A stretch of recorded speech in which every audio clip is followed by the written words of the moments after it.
across the UK, online and on DAB. He has made a covenant with the night, and with the darkness he is in agreement. Uncut after-hours conversation for the up-all-night generation.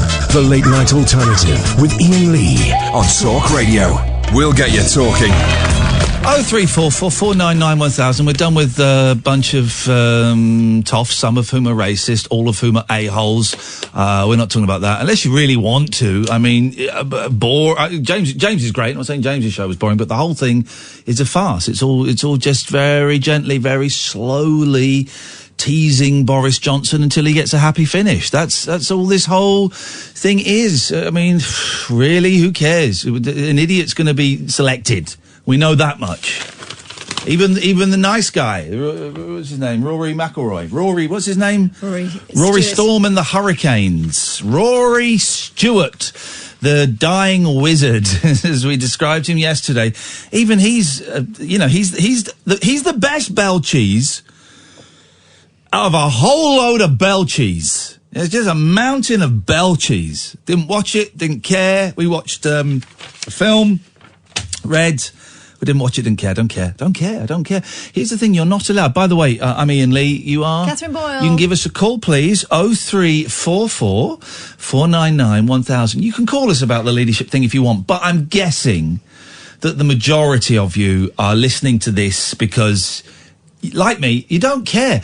Oh, but it's the next Prime Minister. Don't care. Oh, but it's really, but it will shape Brexit. Don't care. But it will shape the future of the... Honestly, I couldn't care less. Could not care less about any of these self-serving, up-their-own backside tosspots. Can't stand any of them. Can't stand any of them. When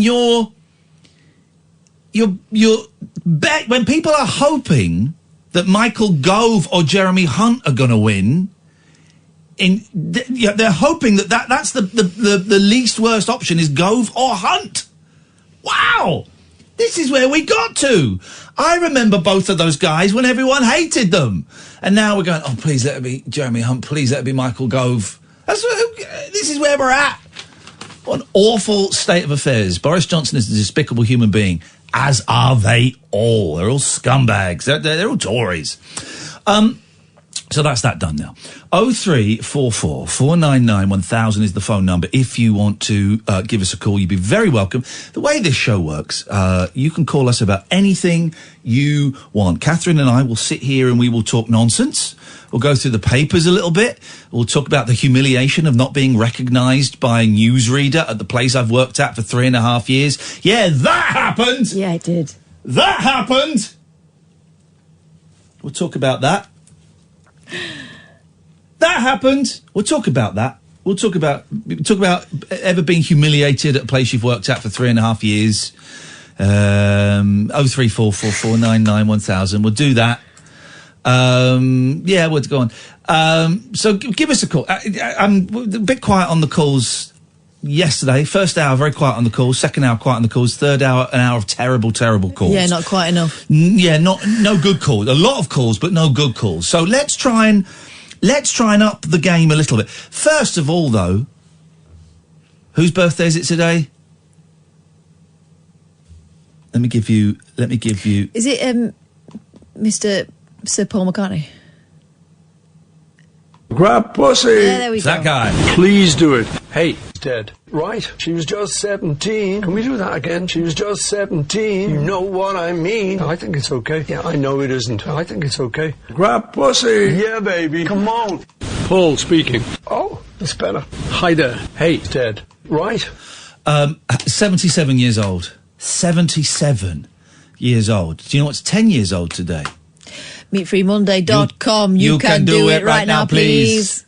And I'm not going to play the new video he's done. No, because the only good bit of that video, I mean, it's nice to see him and all, but the only good bit of that video is the Macca at the end. Let's play the original. This is the...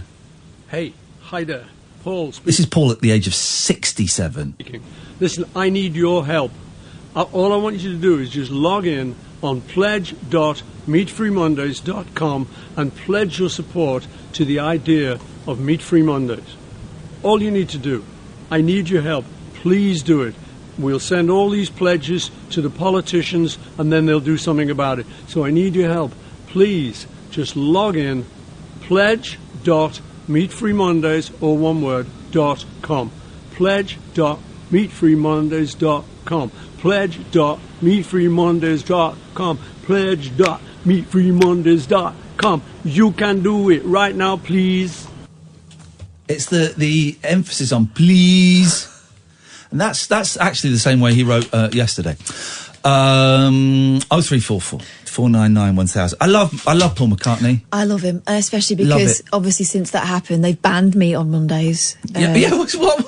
The politicians have got involved. In the last 10 years, since he passed all those pledges on to the politicians, what has changed? Yeah. Well, we went veggie for a bit. I eat less meat. I don't eat as much meat as I used to. I don't. Do you know what? Most times, I don't fancy it. Yeah, I know what you mean. I tell you what has changed is that now Paul McCartney's brother tweets me quite a lot. Yeah. When I tweeted a picture of my dead dad on Father's Day, he tweeted back saying, "Oh, he looks a bit like you. He looks like a nice guy." And I tweeted back saying, and he said, "I miss my dad too." And I tweeted back saying, "Well, lots of love to you and Jim." I know his dad's name. But it's Paul McCartney's Mike McCartney. That is lovely. Sorry, Paul McCartney is Mike McCartney's brother. There we go. That's the way to do it. It is lovely. We've got this nice little banterful relationship with him. Oh, it's great. It's a thrill. Although I'm kind of tempted. Although it's quite dark. I do remember something terrible my dad did to me when I was. This is a really dark start to the show, but I remembered why I fell out with my dad so badly when I was in my 20s. I fell out with him after this, but this was the thing, and I remembered it when I was talking to my therapist. It was a proper dark. I mean, do we want to go there? Maybe not. Why don't you tell me later on? Oh, I will tell you later on. It was proper dark though, proper like a huge. Oh, I'll tell you. Stay there, Noel. Stay there, Kevin. 0344 499 1000. It's not the light start to the show.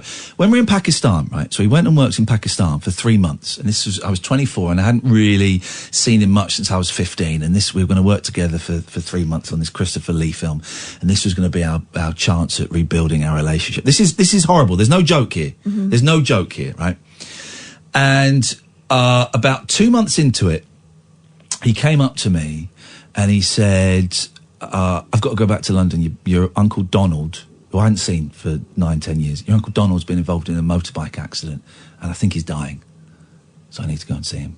It's like, whoa, that's heavy, man. I said, I've not seen Don for a long time, but send him my best. You know, I hope he pulls through. Wow, mind blown. And then about 2 days later, someone on the crew came over and said, that's exciting news, isn't it? I said, huh? I said, do you know what it is yet? I said, what? Is it a boy or a girl? Oh. Yeah. This is big. I said, sorry. Your dad's gone back for us. He's gone back for a birth of his kid, hasn't he? I went, no. And me, idiot me. I went, no, he's gone back because my uncle's been involved in a serious motorbike accident. And, yeah... and then it's like walking down the corridor. I went, oh no! I've been totally lied to. What a terrible thing. Terrible thing. And then he came back, and I didn't mention it because when I was around him, up until I had a big row with him at 27, I was very subservient around him and very kind of shy around him. Then he came back and I didn't say anything. And then we came back to England, so like a month later, and we're sort of having this lunch. And I said to him, why did you come back? Did you come back because you're having a baby?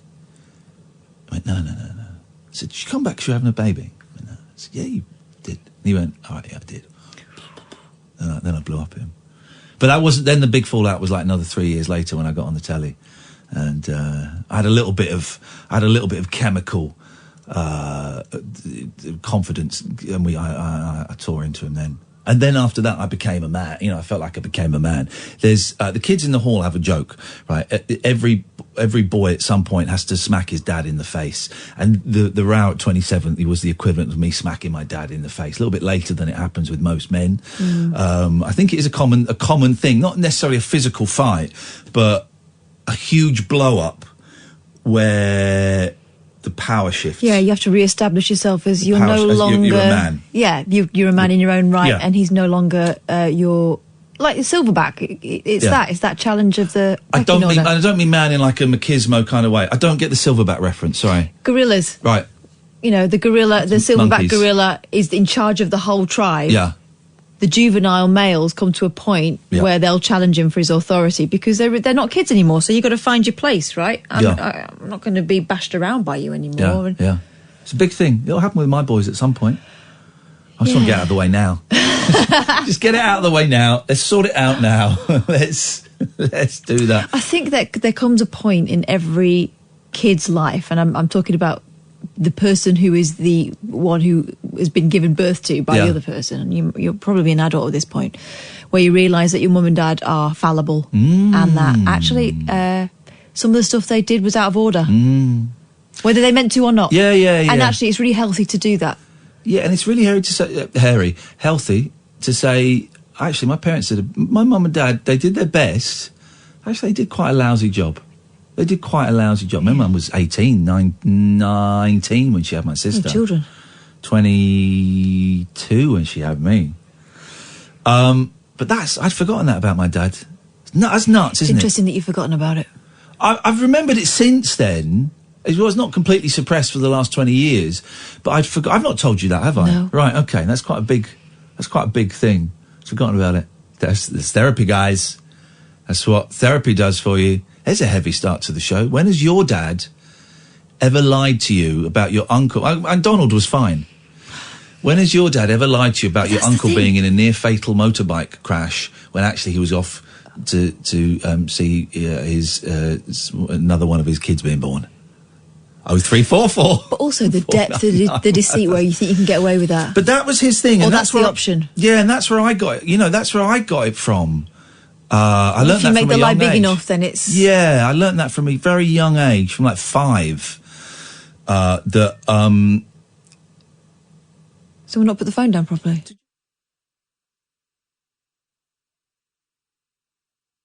Through the soundproof glass, Sam. We heard the engaged tone through the soundproof glass. Incredible. This is how soundproof this studio is. We can hear him making phone calls.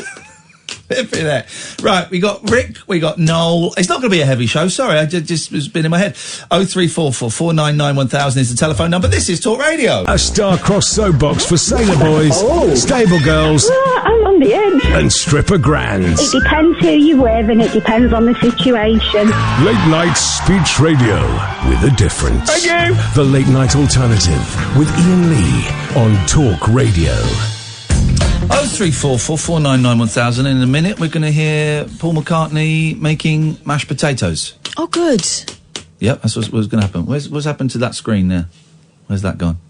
Okay, the studio is crashing. Let's go to Rick. Good evening, Rick.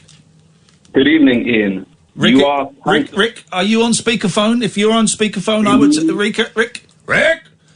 If you're on speakerphone, I suggest getting off speakerphone. Hello, Ian. Are you off speakerphone?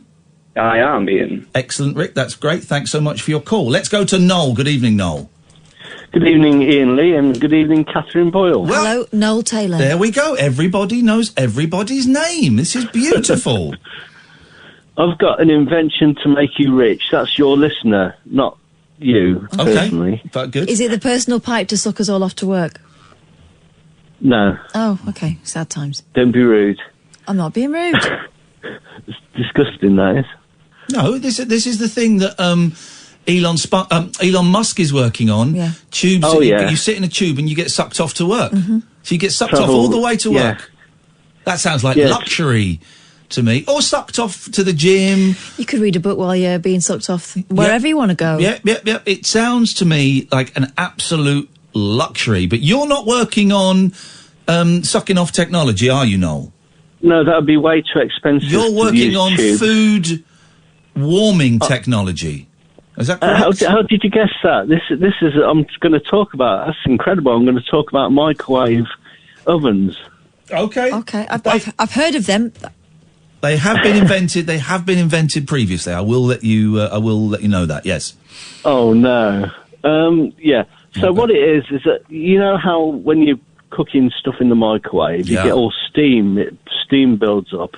Now this is the thing. Of course, you got your little ready meal for one, and you do it in the mic. You pierce the film, and you do it in the microwave. Of course, when you peel back, the steam pours out and it burns your flesh. That is the worst thing that could ever happen to any human being. Apart from eating those meals. Oh, I don't know that Tesco macaroni cheese. I could eat that all day. Although, of course.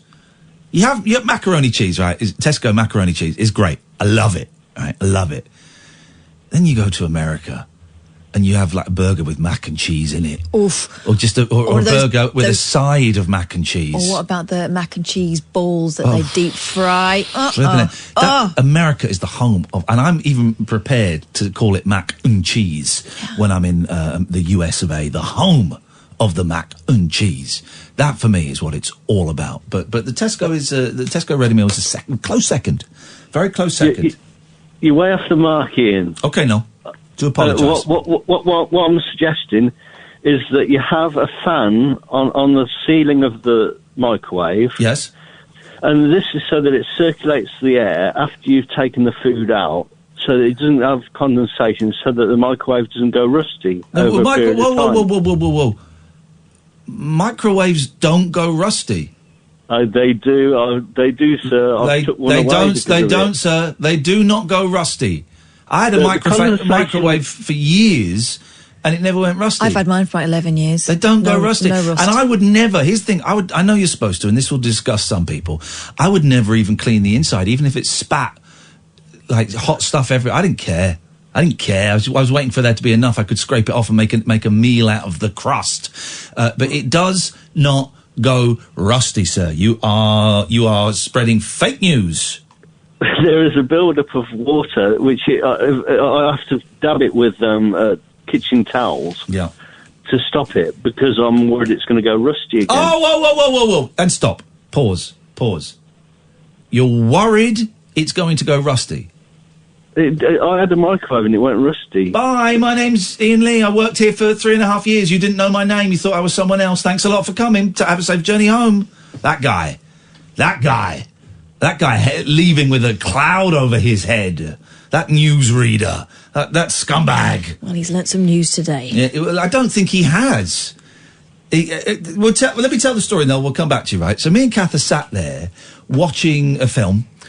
And we may have been watching the Rubik's Cube World Champion. It's the world record for doing a Rubik's Cube. No, do you know the world record time for doing a Rubik's Cube?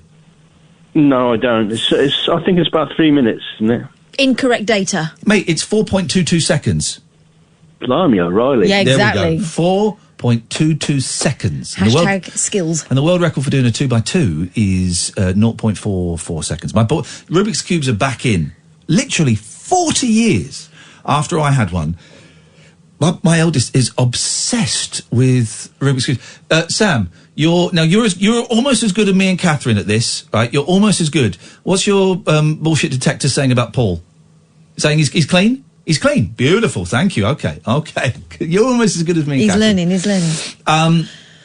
So me and Kath are sat there, and this newsreader, who I recognise because I've worked here for 3.5 years. You've worked here for 3.5 years.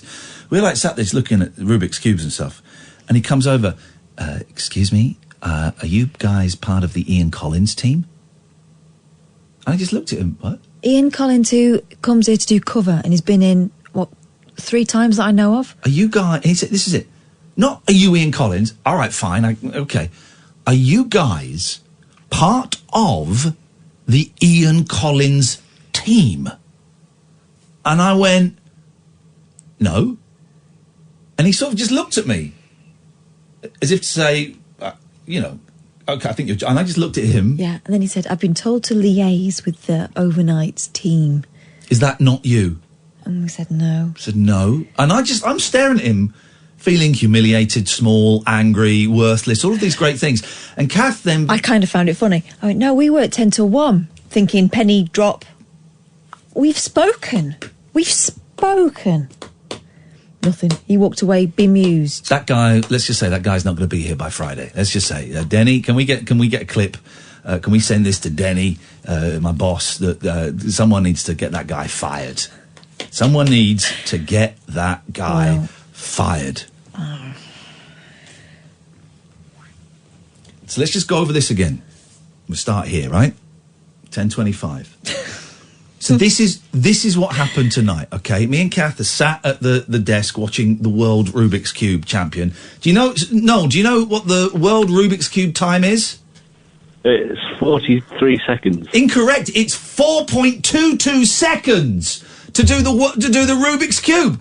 And this newsreader who works here comes over to me, and he says, and me and Kath are sat there, and he says to me and Kath, "Excuse me, are you guys part of the Ian Collins team?" What? Are you guys part of the Ian Collins team? I just looked at him and went, "No." And he's then stared at me as if waiting for me to go, "Only kidding, yeah, we're his producers." And I looked at him, and he's looking at me, and I'm looking at him, and no one's saying anything. And then what does he say? He said, "I've been told to liaise with the overnight team, and we aren't right. Well, we work 10 to 1. Still no glimmer of recognition. Now, here's the thing. We've worked here for 3.5 years. 3.5 years. Ian Collins has done like 3.5 shifts. Yeah. I wouldn't have minded if he confused me with Ian Collins. But he said, "Are you guys part of the Ian Collins team? What the hell is this?" I want that newsreader, and listen, I know it's tough out there for people at the moment. It's really tough for newsreaders at the moment. I get that. I want that guy fired. I want his last bulletin to be at this station, Talk Radio. His last bulletin will be to announce his own firing, but he won't know about it. He'll be reading it. And Dominic Raab has been evicted from the Big Brother house and will not be running for. And finally, I have been sacked from Talk Radio for not recognising Iain Lee and Katherine Boyle from the Late Night Alternative. Who? And scene. 0344 499 1000. No, I think we got the idea. You've invented something that's absolutely pointless, will never work, and serves no purpose. Am I right? You leave the door open. That's important. Thank you very much for your call. 0344 499 1000 is the telephone number. Whoa. We're leaving the door of microwaves open now. Yeah, you cannot do that. No, I don't think he understands how microwaves work. You cannot do that. No, you can't leave that. Although my ex-wife's washing machine, you can leave the door open. That's a lot of fun. What? That is a lot of fun. You can leave the door open, and it goes. That is a lot of fun. But doesn't it go all over the floor? Well, yes, but yes, it's not my house, my ex-wife. No, seriously though, guys, it is a lot of fun. I only open it when it's on like the drying mode. It's a lot of fun. It's a lot of fun, and I put the kids in. They have a great time. It's better than a trip to Thorpe Park. Let's go to Paul. Good evening, Paul. Hello. Yeah, it's good to be back. To you. Yes. Yeah. Yes. Yeah. Uh-huh. I was just interested, actually. What inspired me to give you a ring was when you were saying about like every chap eventually hits their father at some point. Yes, either physically or with a huge argument, and it reasserts or it shifts the balance between between the young man becoming the alpha and the father becoming the beta cock.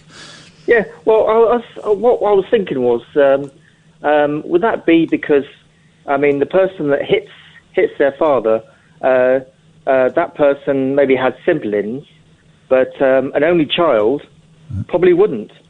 I can tell you now, an only child definitely would not have siblings. No, exactly.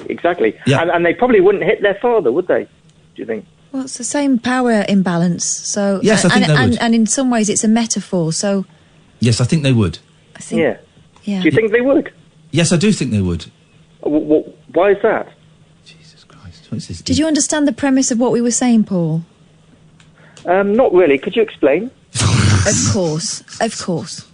Okay, thanks. This Idiot Tuesday? So when Iain said about hitting his father, he didn't actually hit his father, but it was a saying that he'd heard, from Kids in the Hall or something? Hall, yeah. Where every son grows up to a point where they hit their father, meaning that they'll get to a point where they realise their dad isn't the sun, moon and stars, and they have to set the balance straight, and they're a man now, and their dad has to know that. Ah, right. Well, in that case, I think I can actually relate to that as well. I know exactly what you mean. Yes. Yeah, because I'm almost 50 now, and have you hit your dad yet? I must admit, I'm getting those sort of. Go and hit your dad. Is your dad still with us? Yes. Go and hit him. If you've not done it, go and hit. How old is he? 70? 75? Hit him. No, so 80 odd. Easy. That is an easy fight. Go and hit your dad, Paul. Yeah. So is your dad still alive? No, unfortunately, he's not. Unfortunately, not anymore. Oh, that's a shame. That's a shame. Yeah, it is. It is. He was a dodge pot, but we made peace at the end. But in fact, did your dad have a microwave? Because my dad's got a microwave, and he's a real wizard in the kitchen. Does he leave the microwave door open?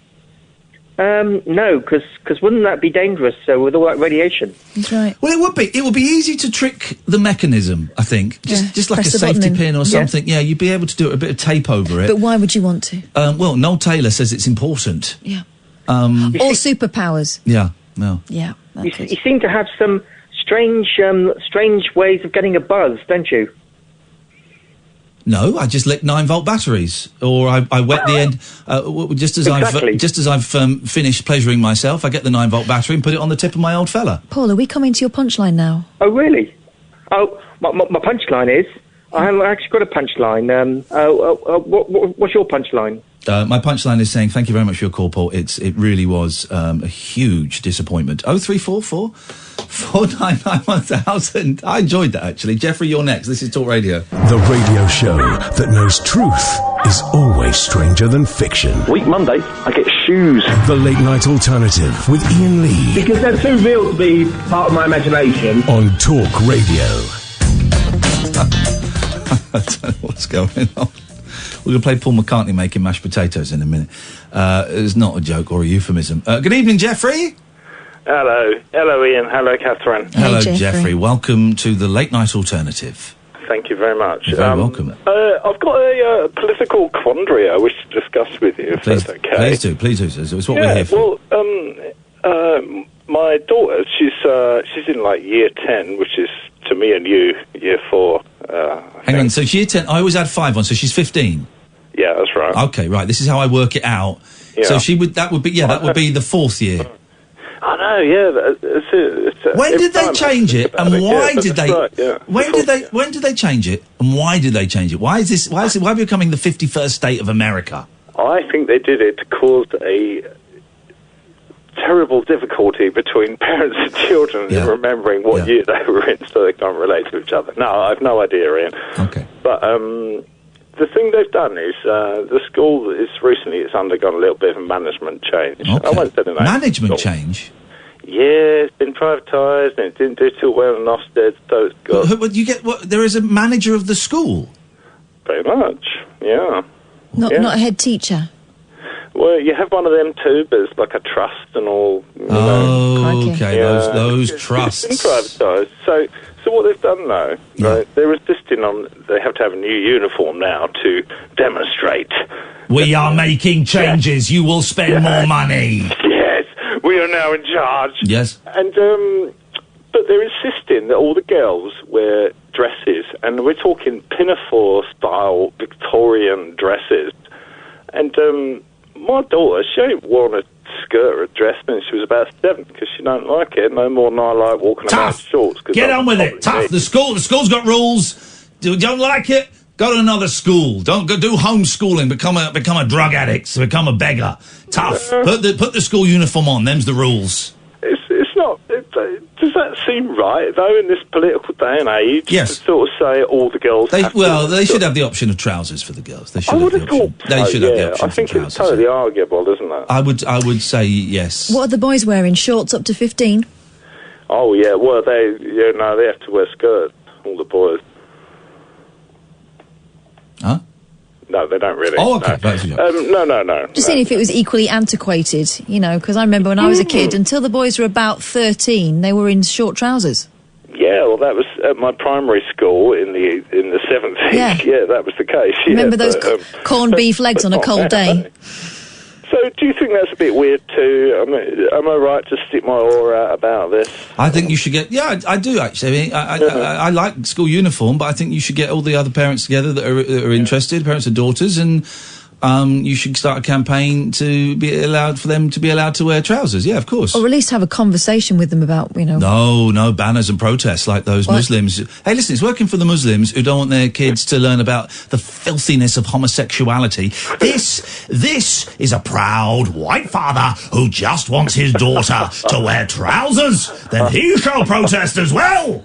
No, but seriously, though, there's schools where boys are allowed to wear skirts because they identify that way. So how come, it just don't make any sense. No, it doesn't make any sense, and it's unfair, and it feels like an episode of Grange Hill. Hey! Ooh. Okay, don't know what that song was, but thank you very much. Good evening, G. Evening, boss. Evening, Catherine. Hiya. Evening, G. What you got for us tonight?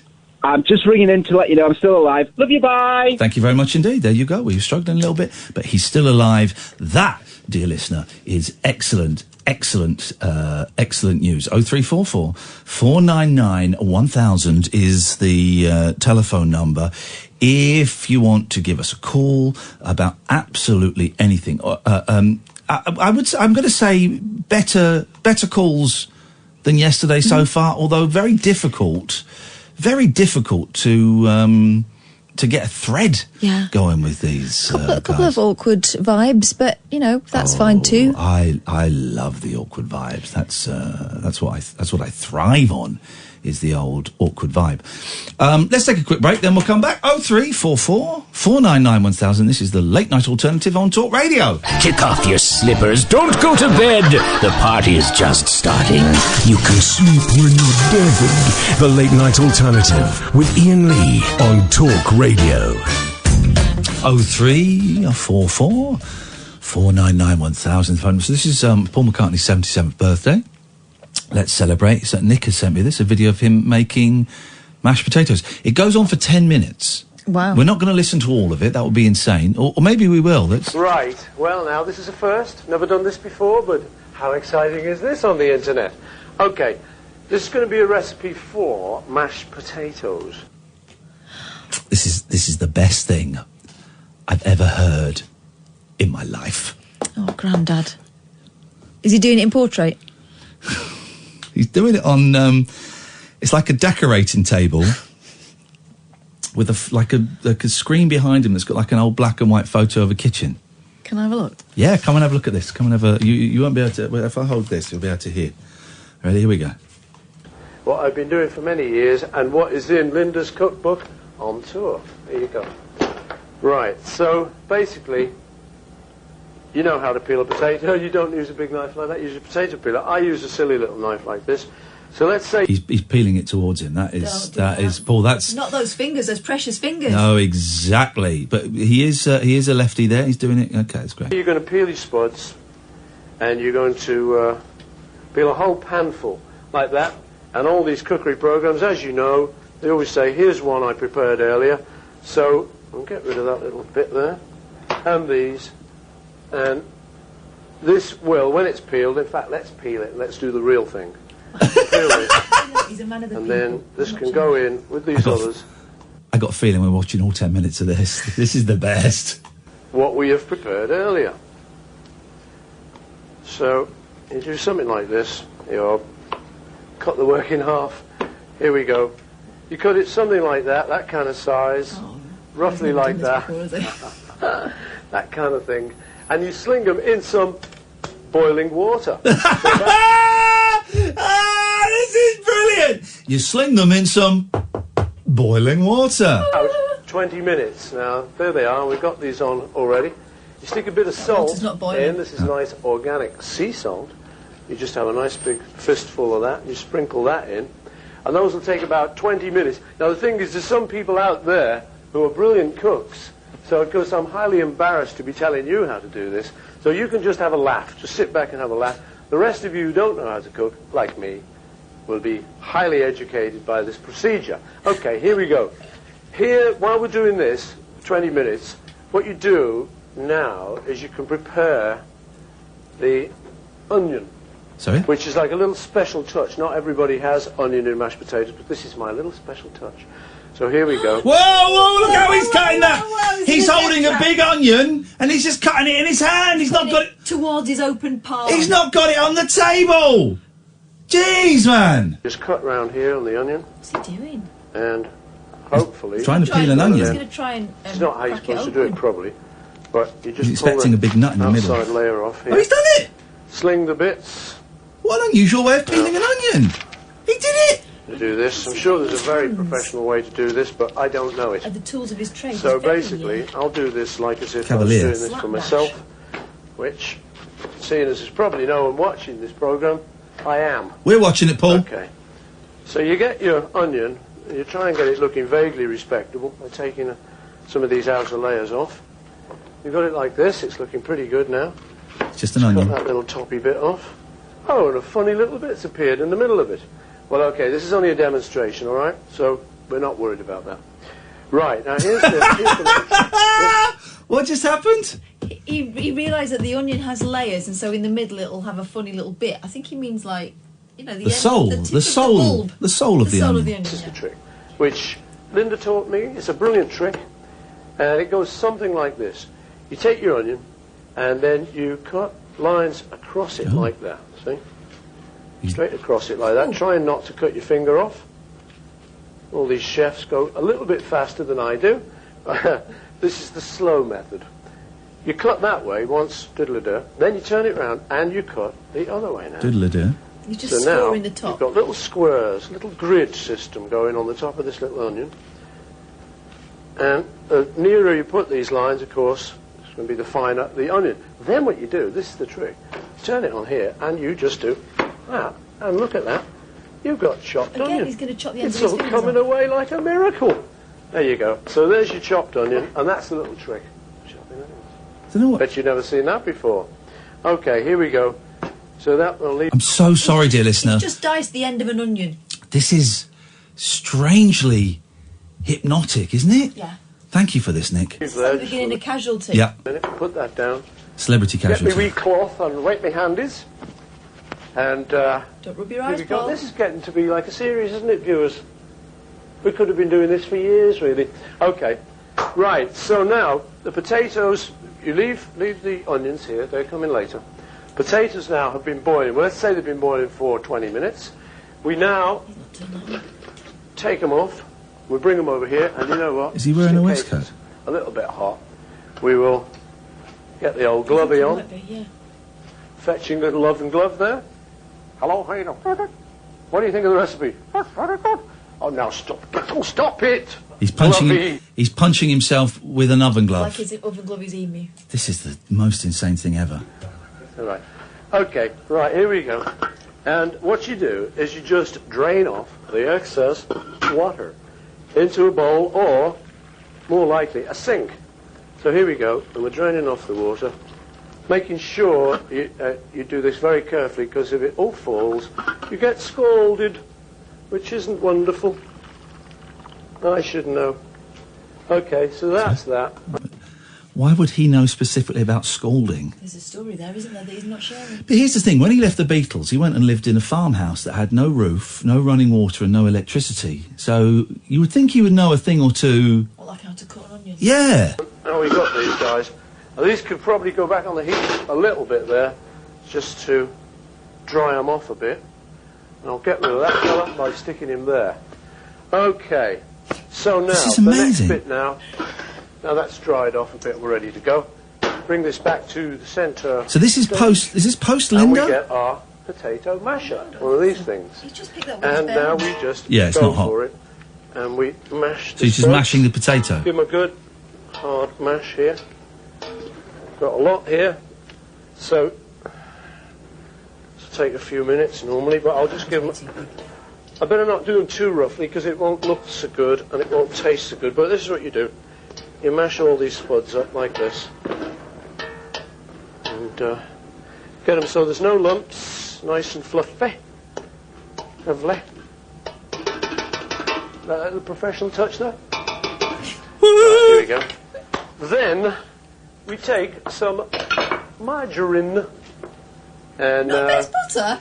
I am surprised. non-hydrogenated. That's the trick. Butter. It's not good for you. Is that butter's not apparently. vegetarian? And then you Well, it take is a little vegetarian, bit it's not of this vegan. Butter, but you could probably and put you that just there. stick a little knob of that butter in there.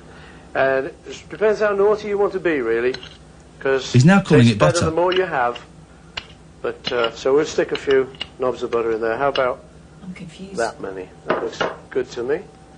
You let that melt, which it does, because the potatoes You are just try and mix it with a knife. hot. Yeah. And then, if you like, you put a little bit of milk in. And this is just semi-skimmed milk. You can use any milk you like. Thank you. Or you can use soy milk. That's very good as well. And then, even though we put some salt in before, now you put some more salt. Whoa! And this Easy is then, just Matt. potentially Mate! This bit. Think of your arteries. I like them reasonably salty, and you'd be surprised how He much is salt wearing a you put in, waistcoat. but We can watch confirm it, he 'cause is once you wearing a put too waistcoat. much in, Lactose, it's quite hard to you've see. had it. Right, so then you start whisking this up a bit. And it's just sort of dryish. They're looking good though, starting to look good now. And now I'm going to do is put these onions in. Last little thing. And then I'm going to put a little bit more milk in. Yeah? But those onions, the finer you chop them, the better probably. I'd be alright with So your you're doing onions. a bit better than me. Get a little bit more milk, because they're looking a little dry. And then off we go, whisking again. He should be peppering this literally, and also with, you know, of course, when the Beatles played Hamburg, you know, John Lennon would often go and have mashy, we used to call it. He'd go to one of the local Fräuleins and have a bit of mashy, you know. He said it reminded him of Mum, you know, it's John Lennon, of course. Anyway, we're going to stir this up now, and stir this up, because just days after, the day after Sgt. Pepper was released, funny story, the day after Sgt. Pepper was released, I went to the Bag and Nails Club, and Jimi Hendrix was on stage, and the next day, and he was playing Sgt. Pepper's Lonely Hearts Club Band theme, you know, days after, and after that, I said, Jimmy, how did you learn it so quickly? And we were having some mashy then. We went and had some mashy at the Bag of Nails, you know, and then Sgt. Pepper was my idea. Anyway, back to this. So we're going to taste it. Mmm, very good. Give it a bit more of this one. Because, no laughing please, this is a serious cooking programme. Oh yeah, it tastes good actually. Okay, here we go. Having tasted it like all the good chefs, having got it well fluffy, and doing my little professional knockoff thing there, I'm going to sling a little bit more salt in. Just a little bit more flavour, and this sea salt is brilliant. That's a fistful! Really cool. I'm going to then give that another bit of... fair play though, he's nearly 80. Call it whisking. It wasn't nearly 80. And I don't bother with a professional whisk. A fork is good enough for me. Right. So off we go. And that basically... You know, when I wrote yesterday, it was called Mashy Pie, you know, because I didn't have any words, so I just called it Mashy Pie, you know, and anyway, back to the recipe. Here's... It's hot! Your mashed potato. That's tasting very good. Now, if you want to get a little bit flash when you serve it up... Piss in it. You can... what can we do? Anyone got a spoon there? Give us that spoon. You can use a spoon. That's flash. Thank you very much. Spoon man. What you can do then, take it out nice and Spoon big, Man, one of the fluffy. forgotten heroes of Beatle Stick it in mythology. your dish. Yeah. And there you go. That's if you want to be posh. It's starting to look good. Yeah. It's smelling good. It's a bit salty. And, I'm not going to let the crew eat it, you know, like they normally do at the end of the show. Let the crew eat it. I'm not. No, because you're famously the tightest man, him and Ray Davis, the tightest men in rock. He's taking a lot home. Yeah, of course he is. I'm taking it home. I'm having all of that. Not really, but here we go. Yes, really. And then you just finish it off. You just want to look extra professional here. Put some more salt I must in. say, I don't normally do. You could just put a little sprinkling of parsley, chopped parsley, on the top. You just put that there, and that is the creation known as mashed potato. There you go. I can hear your applause from here. Thank you very much. I can hear it. I can hear it. Oh, fantastic. Okay, Let's get on with the show. Let's go and do a bit more. And whoa! More? What's the then it ends. What's the show? He's going to grill a sausage. What is that from? What is the show that is from? What is that? Nick, thank you. What the hell is that from? That's amazing. I've never seen anything like it. Wow. Wowzers. 034449. That's peak late night alternative. We're not going to top that. Hey, we're not going to top that. Macca's salty taters. Macca's mashy. 0344 499 1000 is the telephone number. If you want to give us a call, you'd be very, very welcome. Otherwise, we're just going to. Otherwise, I'm just going to play more celebrities making stuff. Yeah. Next week, it's going to be Keith Moon making falafel. Terence Trent D'Arby does toast. Terence Trent D'Arby. He changed his name, didn't he? Become Samala. Something like Samala that. or something. He's turned his back on show business. Yeah. He had an incredible voice. Oh, God. Just stay! Was that him? He did a song called Stay. If you let me stay! He was good. I liked his Neither Fish Nor Flesh album, which was good. Yeah. He had a couple of albums. He did that pervy one called Vibrator. If you let me stay! I tell you who I liked. I wish they'd release another single. Roachford. Oh, yeah. Roachford. They were great. Two lads, wasn't it? I think so. Seemed to be two lads in the video. There was Cuddly Toy and one more, wasn't there? Cuddly Toy and the other one. The other one. I'd love Roachford to get back together. Charles and Eddie. Don't know who they are. Would I lie to you, baby? Would I lie to you? I don't really know that one. I don't know that one. Yeah, you do. Well, please don't tell me which songs Everyone I know. knows that. That was on all the time. Well, it wasn't all the time in my house. Well, outrageous. I don't know it. Anyway, 0344 499 1000. We're going to have a quick break in a second. I should just say, of course, podcasts are plenty, dear listener. Every day we do a best of this show, which if you go on iTunes or Acast or your usual podcast provider, and you type in Iain Lee, Late Night Alternative, something like that, then this show pops up. If you like, subscribe and share, that would be awesome. And every Wednesday night, Thursday morning, we also drop a Rabbit Hole, which is a podcast that Katherine and I do. We go tour around the country. We play small little art centres and theatres and pubs and venues, and we record a phone-in show in front of an audience. Very, very NSFW, very rude. At the moment, I think we're on episode 82. Should episode 82 come out? And I think we've got one more episode from Manchester to come out, I think, and then we're on to Glasgow. Glasgow, yeah. So when we talk about we're going off and doing live shows and stuff, those that we record those shows, and an edited form is put out as the podcast. Again, if you go on Acast, iTunes, Podcatcher, wherever you get your podcasts from, and look for Rabbit Hole, Katherine Boyle, Iain Lee, any of those combinations, it will pop up. Like, subscribe, and share if you don't mind. That would be really, really handy for us. We've only got a few more shows lined up. We've got Belfast in July. We've got Bath in September, which is almost sold out, I think. And we've got Shaftesbury in Dorset, which tickets are picking up. Mm-hmm. Of the 158-seater venue, we've now sold 40. Woo! So, but I suspect 40 is all we're going to sell. Yeah, So, but this weekend we're doing London on Sunday. Oh, is that Sunday? Yeah. Oh, shoot. Okay, yes, we are. Yes, we are. And it's sold out, but keep your eye on our Twitter feeds because there are usually returns. There'll be a few returns. If you want tickets for our shows, iainlee.com/event.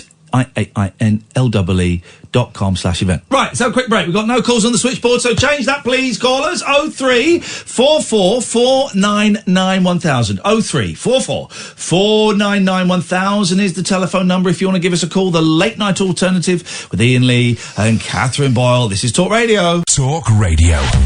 The Late Night Alternative with Iain Lee on Talk Radio. We have ways of making you talk.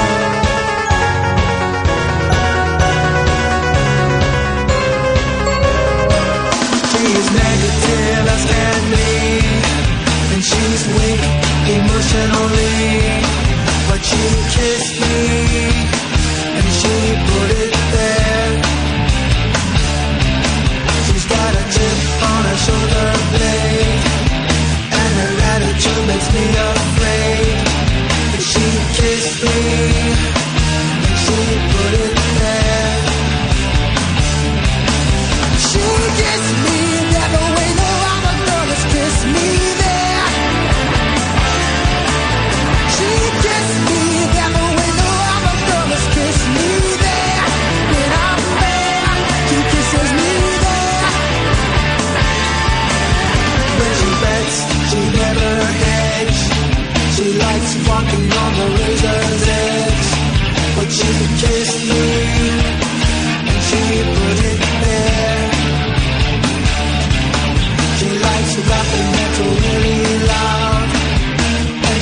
picture of a homegirl smile.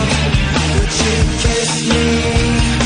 And she put it there. She kissed me that the way no other girl has kissed me there. She kissed me that the way no other girl has kissed me there. When I'm there, she kisses me there. Kissing.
Oh, stereo.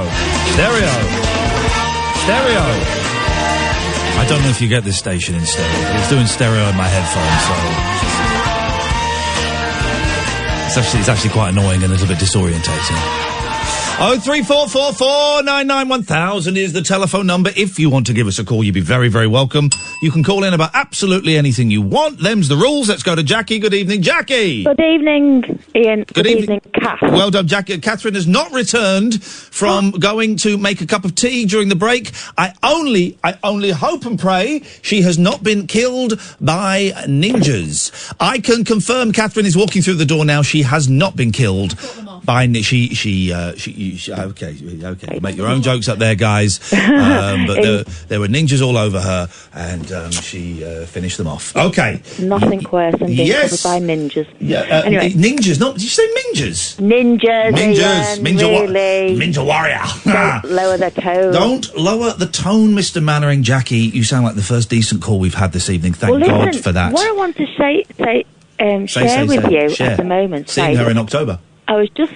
Oh, you really? Yeah. Just listening to the Paul McCartney thing with the mashed potato. Have either you or Kath ever been online and watched a lady called Kay?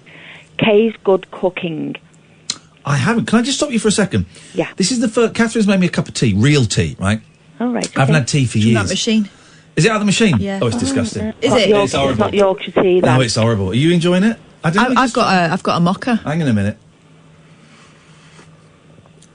Oh no, that's rank. Is it? That's disgusting. Try it. I've not had a real tea, Jackie, for ages because I was heavily into coffee. I'm off coffee now. I haven't had coffee for a couple of weeks. That's good.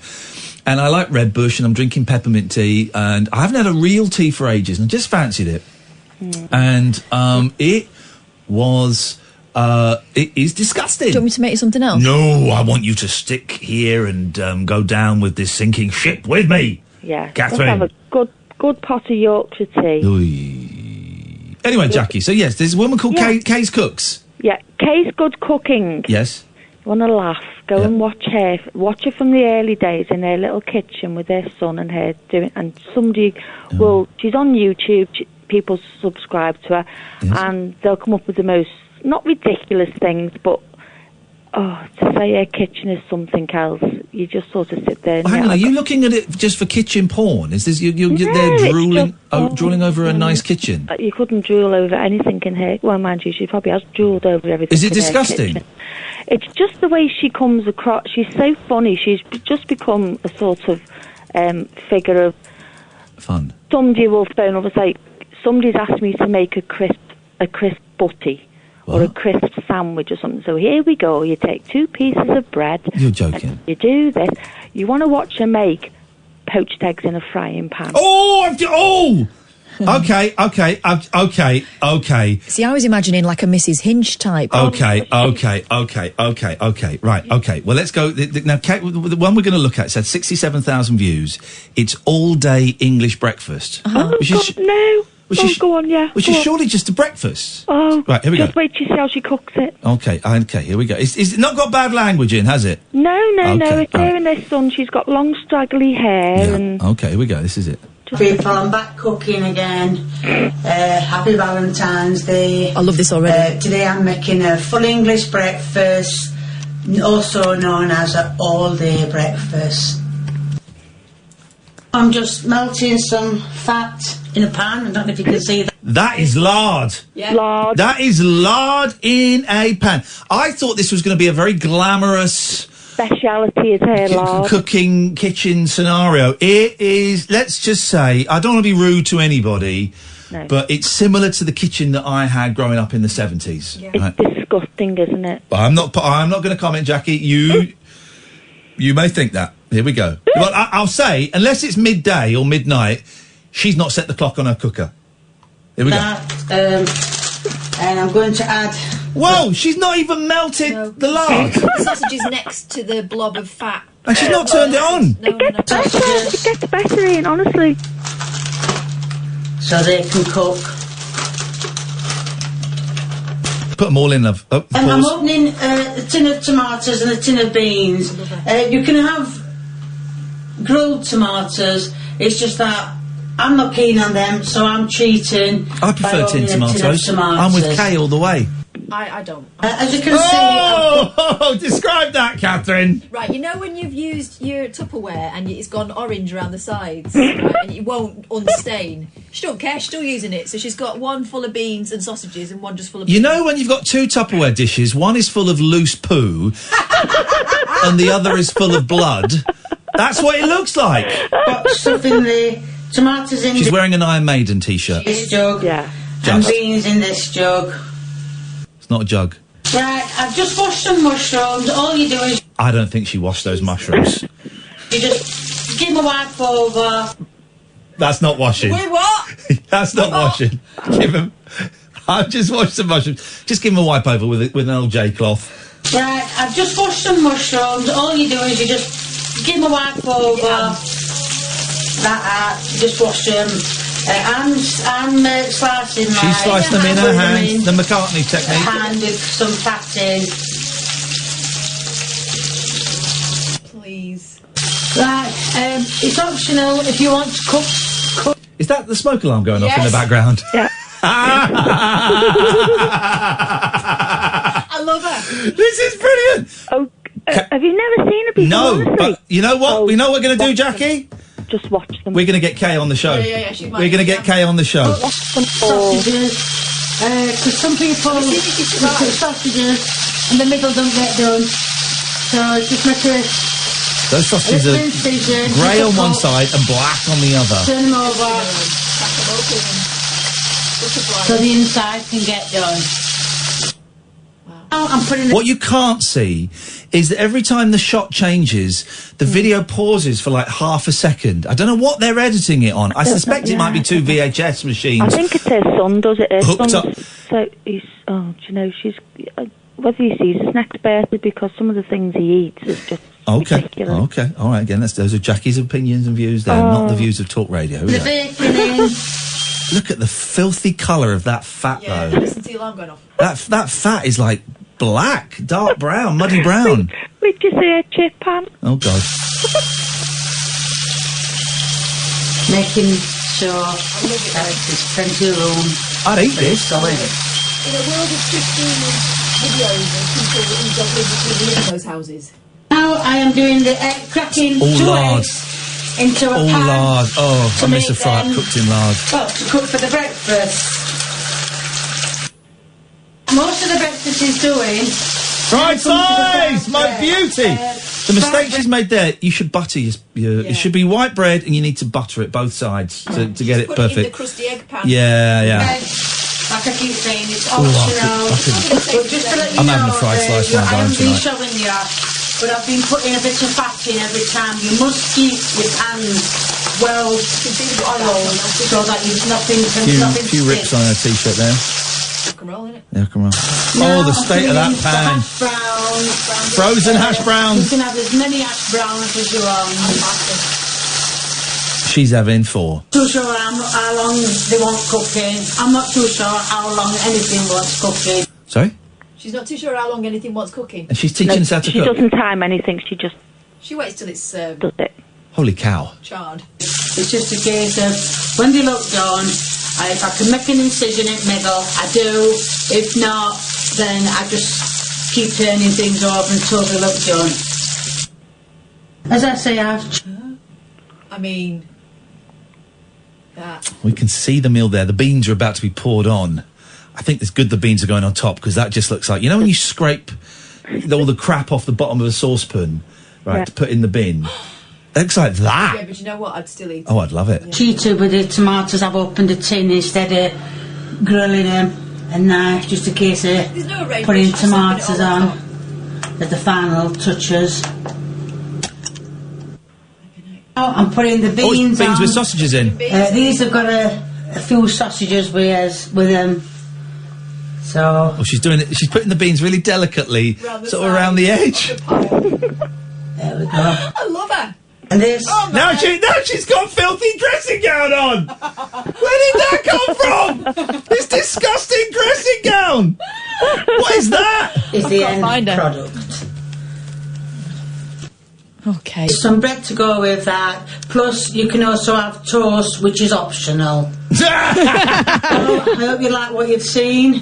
Love if it. you do, give me a thumbs up.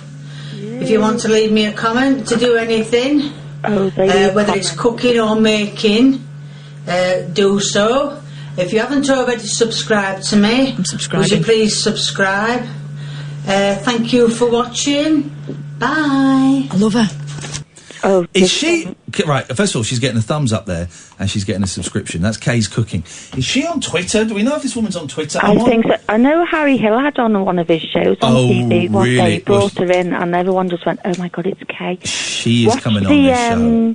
Watch the lasagna one. Facebook lasagna. That's a great one. All right, and her son is allergic to cheese, so anything she makes with cheese, she does half with cheese and half without. So she'll do a cheese pizza.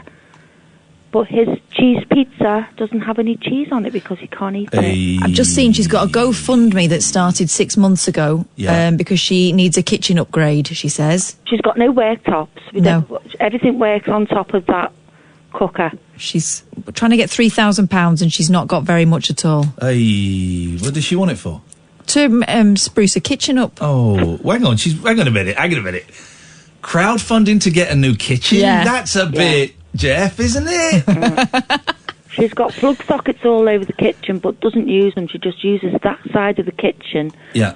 And there's just so many... Somebody said to her, can you make this Scotch eggs, sausage rolls, bacon butty,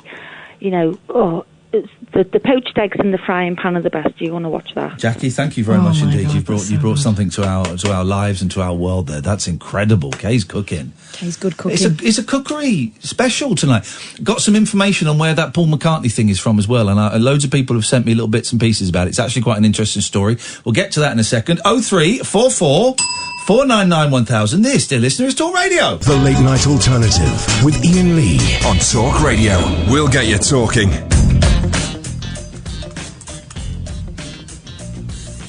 Right. Yeah, here we go. Hi people, and I'm back cooking, and today I'm going to show you how to do chicken and chips. As you can see, I've got the chicken already put out. It's not frozen, it's been out all morning, and I don't know if you can see, I've got I cut some chips up, yes, big chips. And I forgot to tell you, the chicken is going in the oven. I always use 200 mark. Chicken brown, and I put them in for 30 minutes. I said 30 seconds. I said never get done. It's brown, 30 minutes, and then I turn them over and do them for another 30 minutes. Right, the chips are done. Hang on.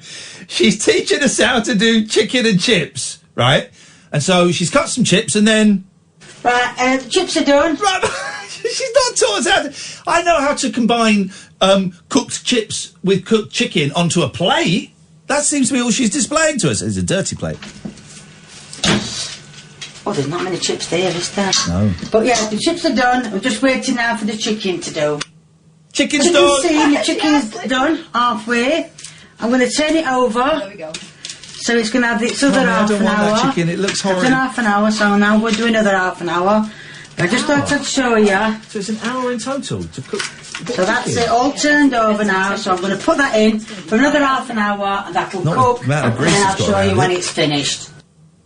As you can see, the chicken is done. Chuff with that. Nice and crispy. Wait a minute. Those chips were finished half an hour ago. You've been sitting there for half an hour.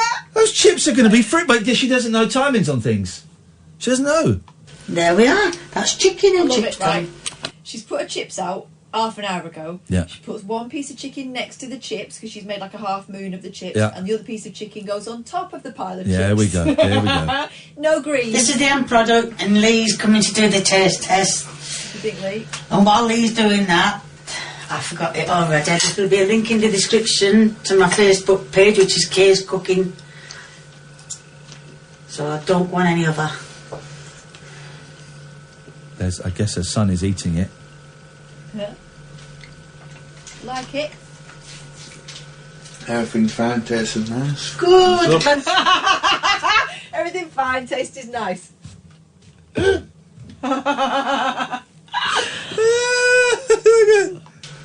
Everything fine, tastes nice. Good. Glad to hear it. Everything fine, taste is nice. I love it. Like you said, it seems alright. I know I like my chicken a bit crispy, and I like to taste what I'm eating. So if you like what you see, please keep doing me. If you want to give me a big old thumbs up, then much appreciated. I'll give my thumbs up, definitely. And if you want to leave a comment, please feel free. The more the merrier. And if you haven't subscribed, or you know someone who hasn't subscribed, get them subscribing. And know what I kept saying were wrong, but there will be a link into the description of my Facebook page, the Kay's Cooking one, not any other. This is the official one. Sorry, I missed it. Thank you. Bye. Okay, there we go. I love that. Your chips always look so beautiful, Kay. Kay, those fries look delectable. I wish you would cook for me. Okay. I have to say, Kay, I know you've done this before, but no prep this time. There we go. Well, that looks fantastic. Kay's coming on. Kay is coming on this show. Yeah, soon as. Kay is coming on. Tell you what, all that show. cooking has got me quite hot under the collar. Yeah, tell me about it. I'm going to just take this off. Whoa! Whoa! Whoa! No! Yo! No! No! Incredible scenes! Incredible scenes! No, Katherine! My God! No! What, you like? Yeah! I've got a nice vest on. Whoa! Nice and cool for the summer days. Whoa! Suddenly, she's a really sexy-looking lady. I never noticed. I've been working with her for 6 years. I never noticed this, but now she looks hot. Are you going to tell the people at home what I'm sporting today? God, I've got a little boner going here. Kath is wearing a vest covered in 52 images of me. That is incredible. This guy. That is a good picture of me as well. That is a lot of moustache. Great picture of me. I wondered why you were so long going there. Yeah, it's a whole lot of man to put on in the toilets. I would love to come and suckle on that. I don't know if that's appropriate. No, I don't think so. You can look from afar. I would like to come close and sniff. No, what happens in your imagination stays there. Okay. Can we swap T-shirts for one night? That is remarkable. Nice, isn't it? It's funny because when I wore my one of you were horrified. I'm aroused. Stand up, give us a twirl, girl. Show us what we got. There we go. This is what we're working with. There we go. There we go. 2 Beautiful. tickets for the gun show. All right. I don't want to see that. I want to see. Turn around. Yeah. Oh, yes, my friends. Hot stuff. Wow, Kath, you spoil me. That's what we're working with. You spoil me. Only on the Late Night Alternative do you get the hosts wearing T-shirts covered with 52 images of the other hosts. I don't think Snorbrick's doing that for anybody. That's not happening. Whose face is he going to wear? Exactly. Thank you, Katherine. You have made it's my little Happy tribute Man to you. very old. Yeah. Wow. That's nice, isn't it? When did you plan that, you little monkey? I sorted it out pretty much on the day you surprised me with my little Yours tribute. came quicker than mine then. Mine took Yes. about 2 or 3 weeks to come. Well, I am not new to the rodeo that is internet shopping. Did you go to get it from the Chinese place? No, I didn't. Did you get it from this country? I sourced it from, somewhere local. Wow, okay, well then well done you. Okay, because I got it from abroad. That is... it's nice, isn't it? That is remarkable. Sporty, Yeah. with no sleeves, I think. That is remarkable. Might do some jogging in it. Sunday, what are you wearing? Not this. Okay. I'm wearing mine. Don't. I'm going to. Why? Because you've raised the bar. I have to raise the bar a little bit further. I don't want to see your bar. Okay. Raised or lowered? It's raised at the moment, looking at that. Wow. Let's take a quick break. This is the Late Night Alternative. Very sexy episode tonight. Talk Radio. After hours amusement for anarchists, air hostesses, and jet-lagged Antipodeans. G'day, coppers. Can I crash on your floor? The Late Night Alternative with Iain Lee on Talk Radio. What a time to be alive. We will post pictures, dear listener. At midnight, we will be releasing pictures of the T-shirt. Thing is, you've tucked it into your skirt and my mouth is right down by your fanny. Oh, no, my fanny's further down than that. What are you talking about? I'm not a medical miracle. The fanny's by the belly button, right? Have I got that right? It's quite away. Okay. Wow. Wowzers. On this particular model. 0344 499 1000. That Paul McCartney thing. Loads of people. Turns out it's a really nice thing, right? I mean, it's still funny. We can still laugh at it, but loads of people have sent me this, so thank you. And this is from BBC Online Network, 1998. December the 18th, 1998. So Paul McCartney has been talking on screen for the first time since the death of his wife Linda from breast cancer in April this year. Gosh, it was 21 years ago. I felt sad when Linda died. I liked them. Wonder if they'd have stayed together if I think lived. so. You don't know, do you? You just don't know. I would hope so. That would be one of those couples where, mind you never know what's going on. You never know. People. The former Beatle, second paragraph, the former Beatle was not giving an interview but staging a live show for his fans on the internet. Oh, this is actually lovely. And this must have been quite tough for him to do because he was talking about Linda a lot. Mm-hmm. Answering questions emailed from all over the world, Sir Paul said he'd shed more tears in the past year than in the whole of his life. It was Sir Paul as he'd never been seen before, live on the web as a celebrity cook showing how to make mashed potatoes. He demonstrated how Linda had taught him a special way of cutting onions, and he topped the dish with parsley. It was a vegetarian recipe inspired by his late wife. The hour-long special was part tribute to her, part promotion of her posthumous album Wild Prairie. He compared the experience to a shopping channel as he plugged the album, a songbook and a cookbook. He played music videos, showed photos of Linda and sat down to answer a sheaf of emails. Questions emailed from Australia to Brazil included, could Linda play the guitar? Not much, nor very well, he said, but she knew the chords A, D and E. He was asked if he would play a concert in her memory next year, being organised by Chrissie Hynde of the Pretenders. He was not sure he could cope emotionally, he said. I think he did play it in the end. I think he was like a last minute, he went, all right, I'll do it. Mm-hmm. And played a couple of rock and roll songs. Paul has made a few public appearances since the death of his wife in April. It was significant he chose an invisible internet audience for his only performance of the year and answered just his fans' questions rather than facing the ordeal of an interview. So Paul gave his only broadcast interview of the year to the BBC's. Now, guess which member of the BBC... 1998? Right. Who in the BBC would be the person to be granted the only interview with Paul McCartney that year? 1998? Like Parkinson? No. Wogan? No. Nicholas Witchell. Des Lynam. Oh! Yeah, well, it came from nowhere. Yeah, that's an unusual choice. He was close to tears as he described how hard life was without her. I just always fancied her. And I think that's what's so difficult about losing her, he said. Oy. Here we go. This is 1998. Then it goes on. Internet is top of the pops for stars. The internet is being used increasingly by rock stars to reach their fans. The Queen drummer, Roger Taylor, achieved a record number of hits for a live internet concert when he performed from a tent in his Surrey back garden in September. David Bowie became the first personality to offer himself as an internet service provider. Ask Bowie. On September the 1st, fans can have an @davidbowie.com address, take part in chats with the star, study his artwork, and even help him write a song. Gosh, I'd like to hear those. George Michael spoke to his fans over the internet in July for the first time since his arrest for lewd conduct. He typed in responses during a live 2-hour chat which covered his homosexuality as well as his music career and other issues. Gosh. Can we find, probably not now, can we find other... What is this?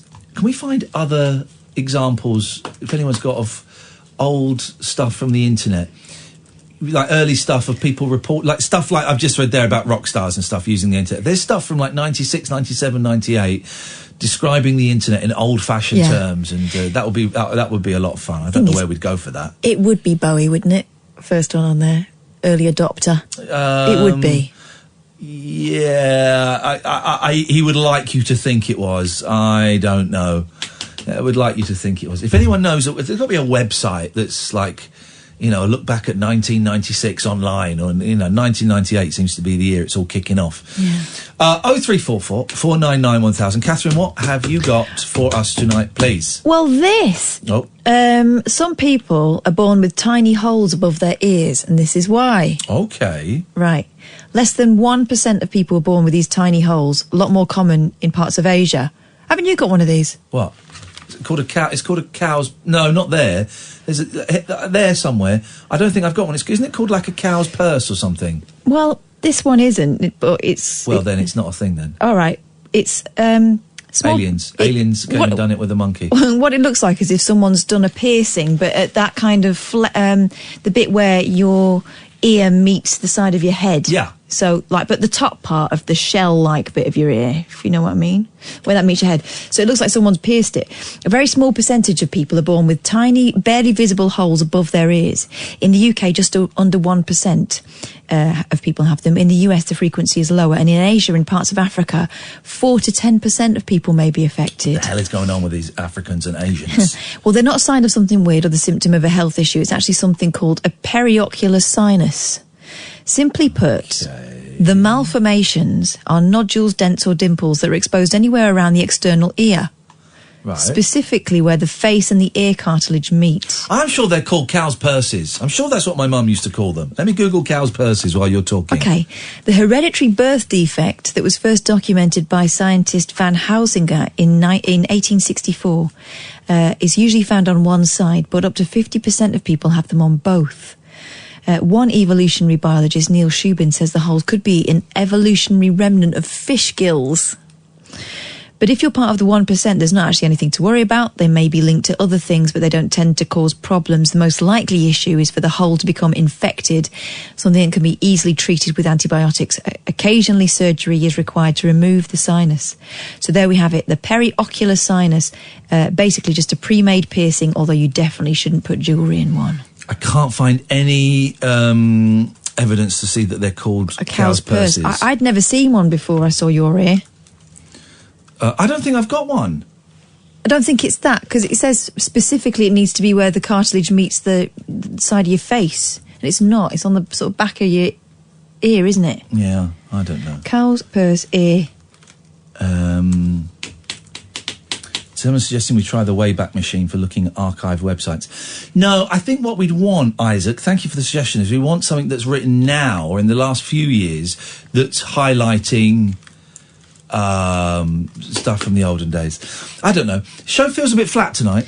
So there was a strange vibe to start with, and it's gone a little bit quiet. What do we do to turn that around? What do we do? Do you want to pass the chat on? Yeah, I do actually. Because I think that's quite a good way of people just being able to, pop up and then pop down again, and there's no. But we might not get any calls. Yeah, but there's less commitment than coming on and having a full conversation. Do you know what I mean? So here's the vibe. Do we do this because we might not get any calls, and then we're sat there for a few minutes with Sam. Open your mic, big boy. Hello. You got any ideas? No.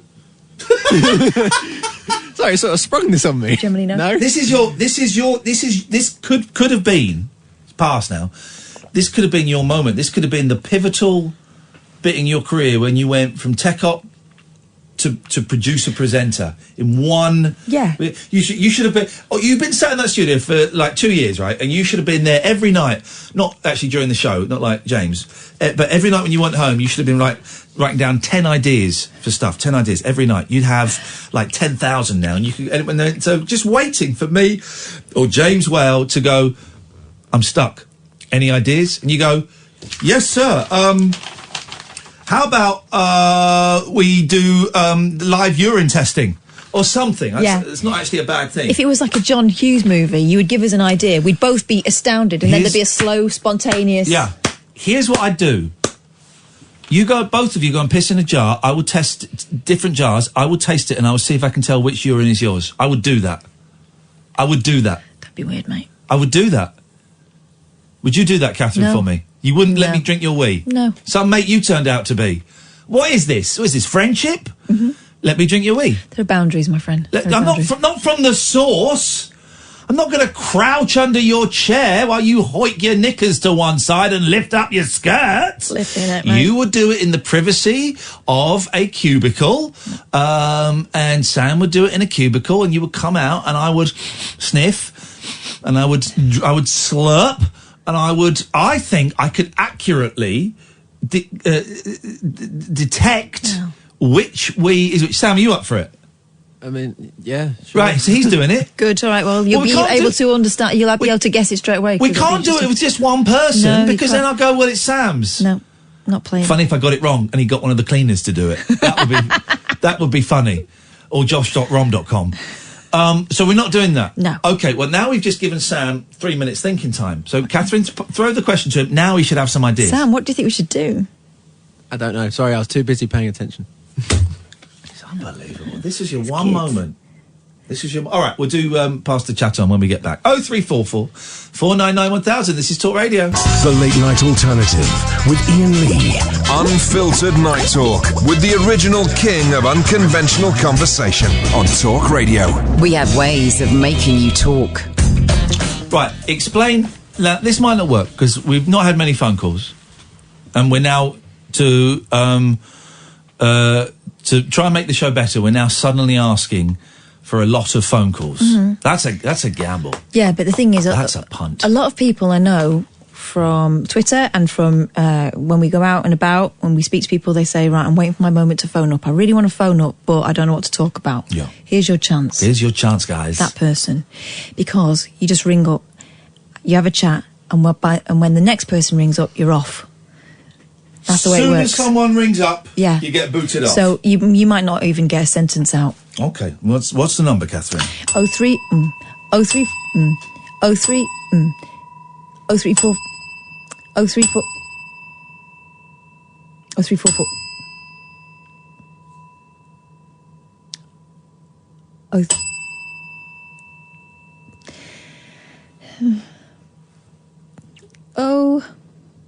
344 499 1000. Oh, come on. 0344 499 1000. Let's go to... As soon as someone else phones up, you get cut off. Let's go to line one. Line one, you're on the wireless. Hello there, everybody. Hi. And also, good evening. Good evening and hi. Hello. Hello there. Welcome, Rat fans. Hello. Hello. Hi. Well, what I'd like to say, I want to... make love. Make you laugh make Okay. you laugh, actually. Because this happened, actually. It really did happen, yeah? Yeah.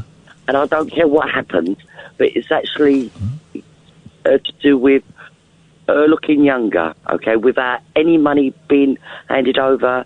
Semen. Everybody could do it themselves. Semen. No. I mean, it's better than that, Wow.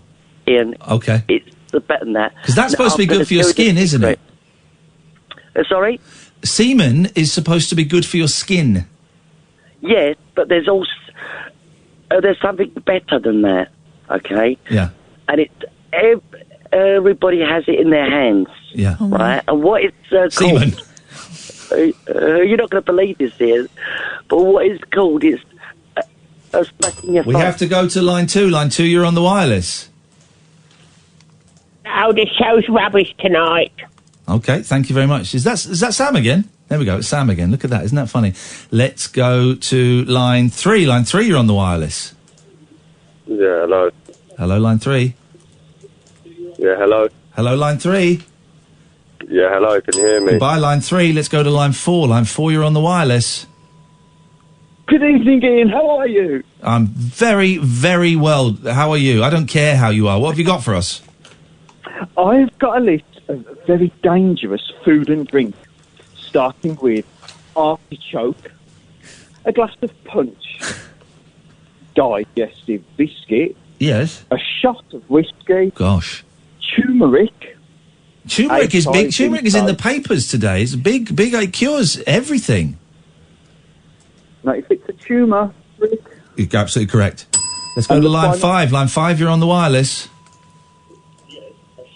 0344 499 1000. You go off as soon as someone else comes on.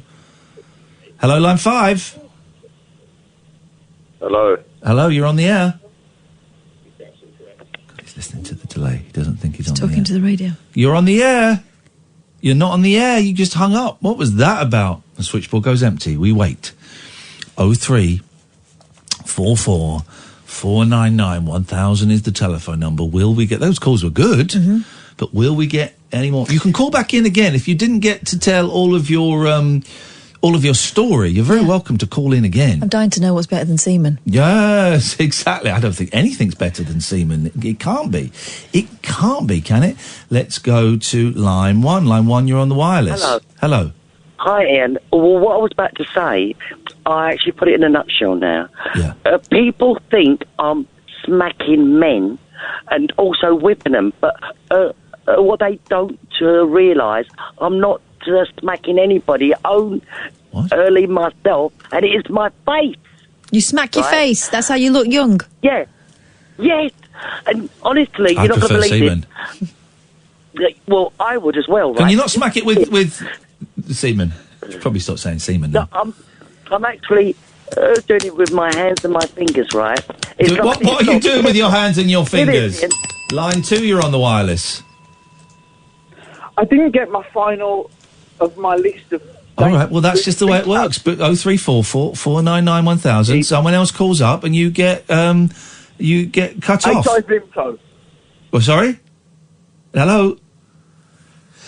Oh, dearie me. 0344 499 1000 is the telephone number. We'll carry this on up until midnight.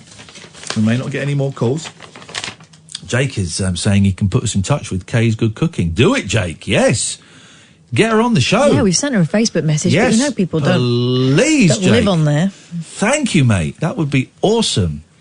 We'll get a picture of that T-shirt in a bit. Oh, yeah. Oh, yeah. I forgot I was wearing it. It was quite a shock when I looked down. It must be nice. It must be very comforting having my head resting on your breasts. terrifying. Your breasticles. Terrifying. Yeah. Look at that. Erotic. It's a good picture, that. 0344 499 1000. We're playing Pass the Chat On. We'll do this until midnight. You call up. You stay on the line until someone calls in. and Good then- evening, my lovely. Hello, line 1. Good evening. Well, what I'd like to say is that... Hello, line 2. Oh. Hello. Hello, line 2. You're on the air until someone else calls in. Hello, yeah, all right. We're on the air now. You are on the air. Sorry. Whoa. Your phone number is 8234 That's how that ends. Can we mark on there not to let that person on? And if you could pass the number on to the police, please, that would be great. Because racial abuse and incitement to racism, 8234, is actually illegal. So we're going to have to pass that on to the police, mate. And we've got your telephone number, so that was a little bit stupid. You idiot. Thanks very much for your call. It is appreciated. Wow. You don't get many of them to the pound these days, do you? Here's the thing. Whenever someone... I don't think you heard any of the call, dear listener. You certainly won't have heard the offensive bit. I don't think you heard the beginning. But he did... And I'm not going to say what he did at the beginning. But whenever someone does that... Yeah. I know that we're... My hand instantly goes to the dump button because it's like, oh, okay, they've done that. Right. No one does that. So there's going to be some trouble. Mm-hmm. And pretty much every single time. But thank you, sir. The police will look forward to receiving that. And I'm assuming, what is it tonight? It's Tuesday night, going into Wednesday morning. You probably get a call Thursday, I would imagine, from the old Bill. Thank you very much indeed. Call straight to air. As soon as someone else calls in, you get taken off the air. 0344 499 1000. Good evening, line 1. Hello. I love you, I love you, I love you. Line 2, you're on the wireless. Listen, right, I'm driving home and it's dark. In June, it's supposed to be light all the time, isn't it? Not all the time. Not no. night time, no. Night time it gets dark, yeah. Have you never heard of the summer solstice or what? Yes, I have, but that's irrelevant. Have you ever been to Stonehenge? I've not. Well, now there's something. No. You are not well. I have been to Stonehenge. I've been quite close to it. What, on that A303 or whatever you call it down south? Yes, I've stood close to it, but I've not stood in the inner circle. I've been closer than 150 metres. I was involved in the building of that, I'll tell you. Wow, golly gosh, were you? I wish someone would call in now. Yeah. Oh, and I've got a full-size model of the Titanic. I made it out to matchstick. People, and it's men, it is always men. I can't believe a woman has ever made a model of a ship or an aeroplane out of matchsticks. People don't do that. Do people ever do that? Or is it just in movies like Shawshank Redemption and stuff like that? What, where people are locked in somewhere? Yeah. It's the prison warden that makes the thing, the model out of matchsticks, doesn't he? Mm. No one does that anymore. Remember when you were child? Pardon? When you were a child, you could buy them kits, though, couldn't you? Yeah, you could buy them kits, with all little matchsticks in. Thousands of them. Yes, okay. Thousands. Okay, I'm going to let you go, even though no one's called in, because your line is atrocious, as is your bants. But thank you very much indeed. 0344 499 1000 is the telephone number. If you want to give us a call, you're very welcome. We're taking calls straight to air. And we're playing Pass the Chat On, so as soon as someone else calls in, then you are off. You are off. You're gone. You're out of here. You're history. That's raised the vibe a little bit. I feel a bit flat, though. Mm-hmm. Do you know what I mean? Yeah. It's me. I think I'm imbuing... Good. Well, I've not finished the sentence yet.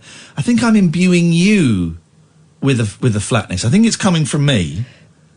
I think we're both a bit tired as well. I'm really knackered today. Very tired. But I'm up for it. I'm struggling with my back. So my back is really hurting a lot, man. Got masseuse coming to the house tomorrow. I saw in the window of a charity shop. You've got tomorrow. No, I've got a masseuse coming. No, masseuse is a woman. Masseuse is someone who does massages. That's a masseur. It's a masseuse. I saw it in the shop of a charity shop, and I nearly bought it. It's only 20. I nearly bought it because it was only £25. Massage table. Go and get it.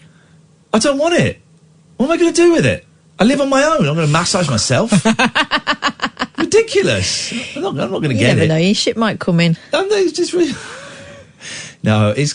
That would be weird for him, wouldn't it? If he turned up tomorrow and you already had your own table. Doors on the latch. Let yourself in, Mr. Lee. Please put some pants on. What are you doing? Get rid of that. Go upstairs. Get rid of that and put some pants on. I'm not going to buy a massage table. Although my eldest the other day I was lying on the floor because my back was hurting, and he came and gave me a massage. Oh. But he gave me one of those. Yeah, do people do that? Do people do that? For 20 seconds. I went, is that all right? I went, that's great, thanks. Is that a real thing, or is that just what they do in films? No, it's not really a real thing. No, it's subtler. I love a good massage, though. I've only ever had, like, one. Really? Oh, I've had loads. Treat yourself. I feel a bit weird about treating myself. No, treat yourself. Go and let me book you a massage session. Or what, as I call it, a massage. I tell you what, I've had two. One, she made me take my knickers off, and the other one she didn't. The one, you're not meant to take your underwear off. Well, she made me take my knickers off. And my sister had a parallel massage, and she got to keep hers on. So I don't know what was going on there. Was it, like, in Turkey or something? No. Where was it? It was, like, Buckinghamshire. Okay. She made you take your knickers off? Yeah, she That's said inappropriate. you can slip those bad boys off. That is inappropriate. Put them on my head. No, she didn't say that. Put them in my mouth. tape it over and I will massage you. No, that is... She said, just to slip everything off. That is inappropriate. That's not what it's... I find it very relaxing. Okay, fine. Line 1, you're on the wireless. Hi. I was just tuned in late last night, and I thought that you were given a bit of a hard time. I didn't really understand what was going on. But I just thought what I'd do is share the love back. Yeah. We're always handing the love out. Let's have some love, You know, baby. so I thought I'd send you and Kath a message saying, I love you, brother, and I love you, sister. Oh, thanks. Who is this? It's Josie. I've rung up before.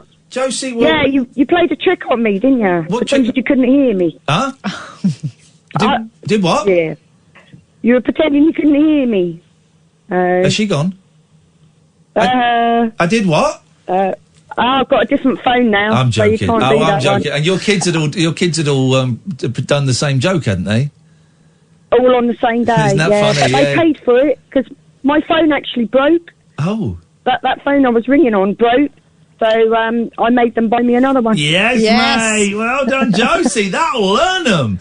Hey, thank you for I was like, thank you for the love back. The show's just feeling a bit flat yesterday and today, and I don't quite know. We had some vibe killers on. Let's be there's honest. a bit of that. I need a holiday. I need a holiday, Josie. Yeah. That's what I need. Yeah, I need a break. me too. I need a break. I need to get out of this town and do something. yeah, I think you do. Yeah. Maybe. Well, you're going to Rome anyway, aren't you? Well, I'm going away in August for a week, but I'm going with the kids, right? And while it's going to be awesome and we're going to have a lot of fun, it's just me and the boys. That's not going to be a holiday for me. Do you know what I mean? No, true. I do know what you We're mean. going to have a wicked laugh and it's going to be fun, but I'm on dad duty for 24 hours for the 5-6 days that we're away. It's true. When you've got little kids, and I count anyone under the age of 12 as a little kid, you kind of do what you do at home somewhere else, and then you come back with a load of washing. Yeah. Well, so it's going to be fun. Well, my kids are all grown up now, so I'm talking about grandchildren. And even when I spend a day with them, because they all live away, so I catch the train, go and see them. Yeah. And oh god, I really enjoy that train ride home. Yeah, and there's nothing wrong with that. There's nothing wrong with that. That's perfectly acceptable. I love them to bits, but I sit on that train. I always buy myself like one of those little bottles of wine. Good for you. But I need a holiday. So I've got the holiday with the boys. I'm thrilled. We're going to have a laugh. I'm looking forward to it. I've only been to Rome for a few hours for work, and all I saw was a hotel conference room. So we're going to have adventures. It's going to be a lot of fun. I've got to book some stuff for there. But I need a holiday on my own, Josie. But then I'm a bit scared of going on holiday on my own because I never really do anything. Yeah, I'd do it. You know, if I could afford it, I'd do it. You want to come on holiday with me? Boom. No, not with you. I'd want to go on my own. We are? Flipping it. All right, Josie. Thank you very much. We've got to go to the break. Sam will take calls as per usual now. 0344 499 1000. This is the Late Night Alternative on Talk Radio. Talk Radio. The Late Night Alternative with Iain Lee on Talk Radio. We have ways of making you talk.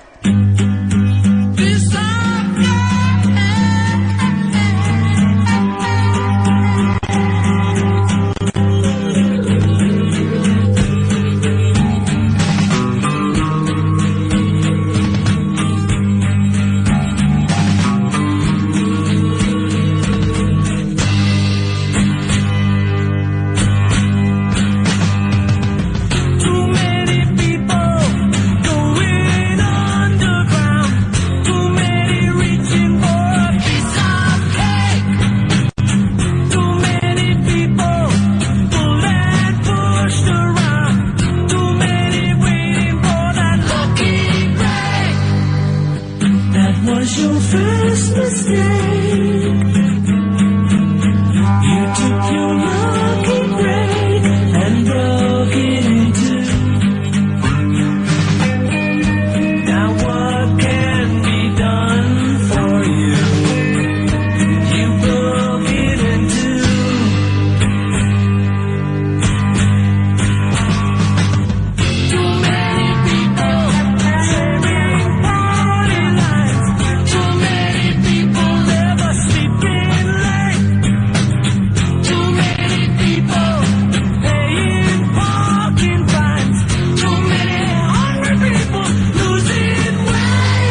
Dear listener, 0344 499 1000, the late night alternative, Iain Lee, Katherine Boyle. I have posted the picture of Kath's excellent t-shirt. Well done. Thank you for doing that. It is a thrill. Now, this is exciting. This is how the show moves. Sometimes, you know, things chug along and sometimes things happen that we don't quite expect to happen. I will thank our friend Jake Graham on Twitter, for this. But we've gone down a kind of cooking rabbit hole. Yeah, because of Jackie's phone call earlier on. Yeah. Jackie phoned up and said, have you seen on YouTube, there's an excellent cooking video selection to be seen. Yes. From Kay. And we thought, we were imagining like a Mrs. Hinch type. Yeah. I don't know who Mrs. Hinch is. Well, super glamorous. Who's Mrs. Hinch?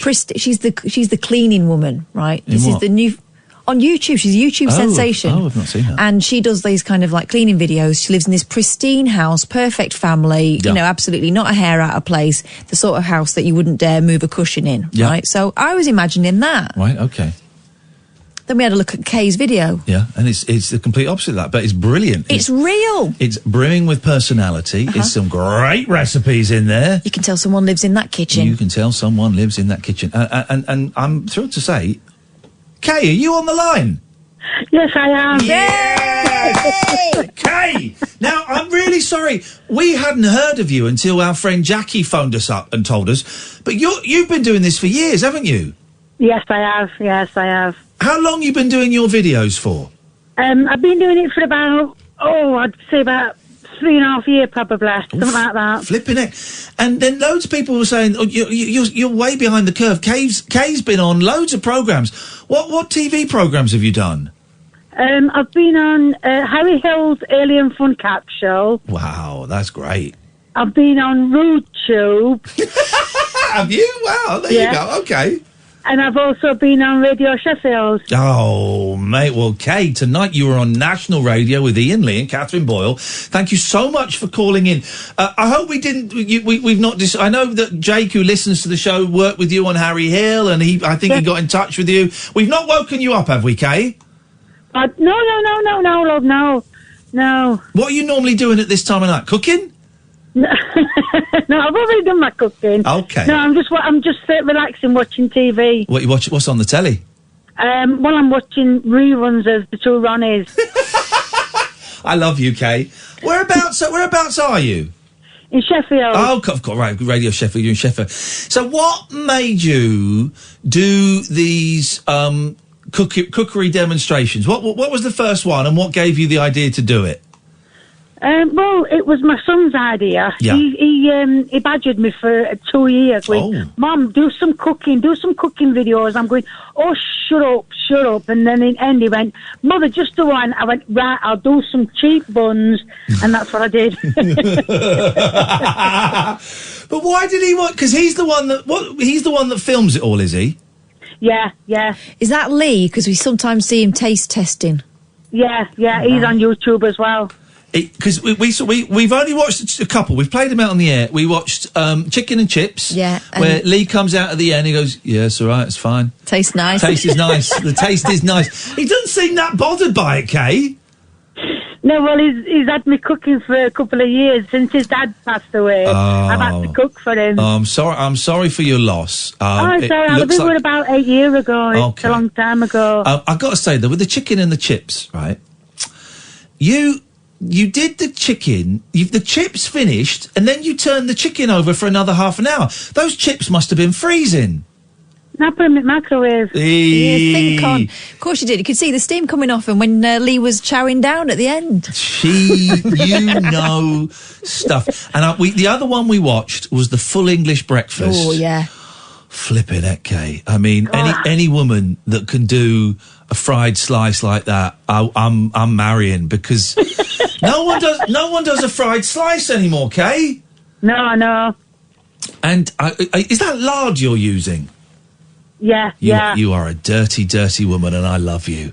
I love all these lovely olive oils, and no, get me some lard. No one does lard anymore. My mother-in-law used to cook with lard. Yeah, it's a special taste to it, and it's one that you'll never forget. If you ever had a fry it with lard, nothing else is the same, is it? It isn't. No, true. That's true. So you've been doing these for a few years. How many videos have you done, Kay? Oh, no, I couldn't tell you. I'm sorry, I couldn't tell you. That many? I've done loads.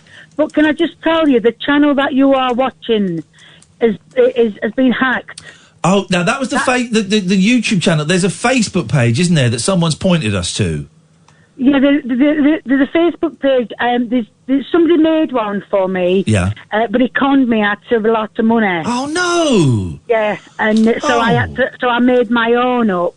But the thing is, that YouTube channel you're watching, there's another one called Kay's Cooking that's got 2,000 subscribers. Right, so that's the one to go to. Kay's Cooking that's got about 2,000 subscribers. And what is you... Well, why would imagine someone ripping you off? Yeah, that's outrageous. There are some right dodgepots online, as you know, Kay. You've got to be so careful. So, is there a Facebook page that we should go to? Is there one that's you? The only one I can say is Kay's Cooking. Right. Okay. There is one called Kay's Good Cooking, but that's by somebody else. That's even though I have been on that page. Yeah. I was conned into going onto it. To try and. Make money for him, not for me. Yeah. He said it was money for me, but it turned out... Scumbag. Well, I didn't get no. I got. Oh, Kay?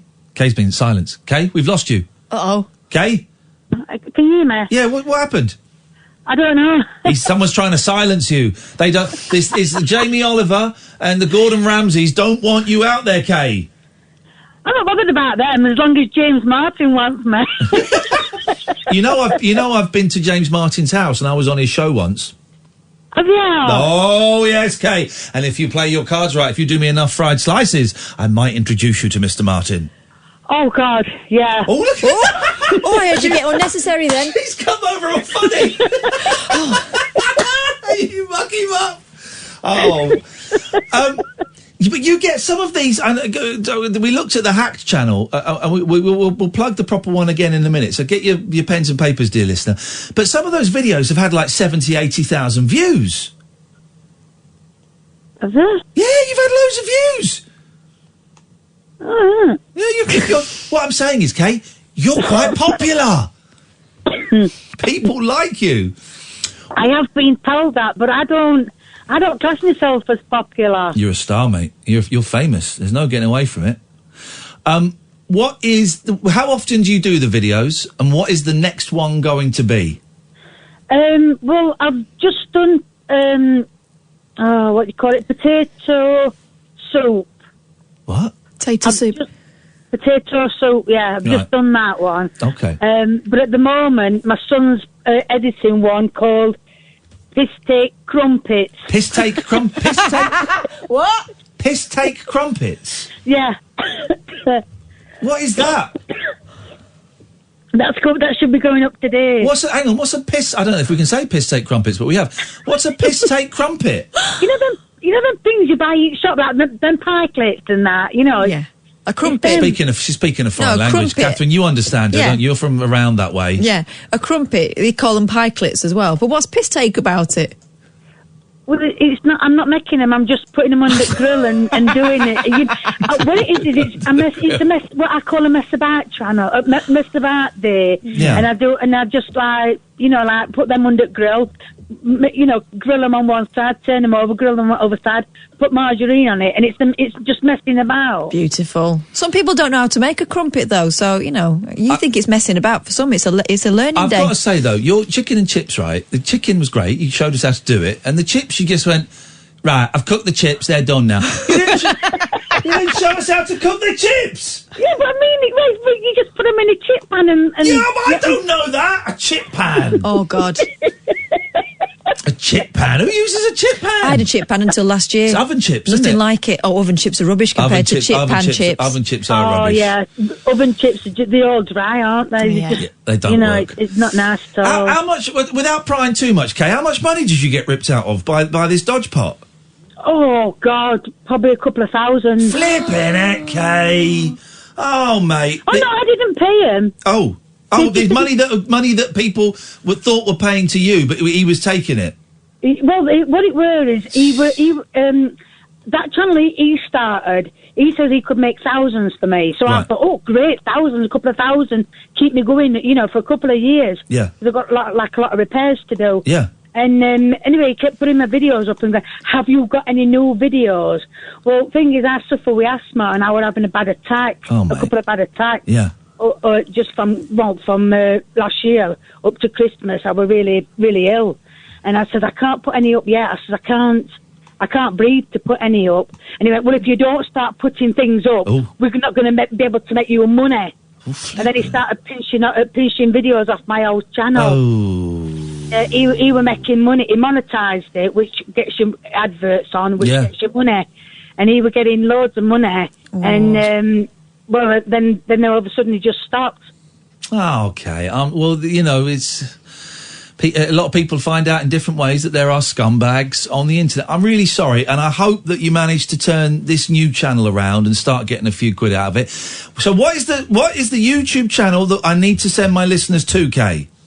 It's called Kay's Cooking. Kay's Cooking, and it's got about 2,000 subscribers. It's got about 2,000...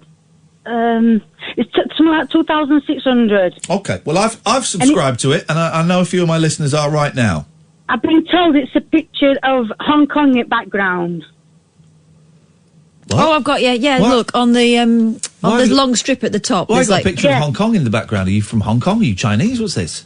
No, darling. What it was is when we made the new channel, it gave me that picture. Oh, okay, right. It's just kept it. It's nice. Picture. All right.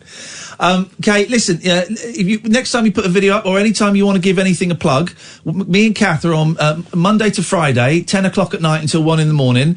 You are now officially a friend of the show, and you are welcome on to plug your stuff anytime you want, Kate. In fact, I think you should be our studio chef. Yeah, oh, yes, definitely. If you ever come down to London, you are coming into the studio.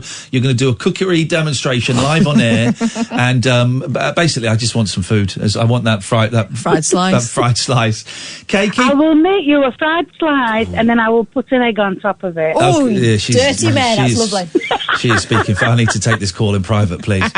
Kate, honestly, you are brilliant. I'm going to watch some of your videos over the weekend. Before you kick me off the air, can I just tell your listeners to go to Kay's Cooking on Facebook as well? Okay, please. Is that the place to go? All right, brilliant. Yeah.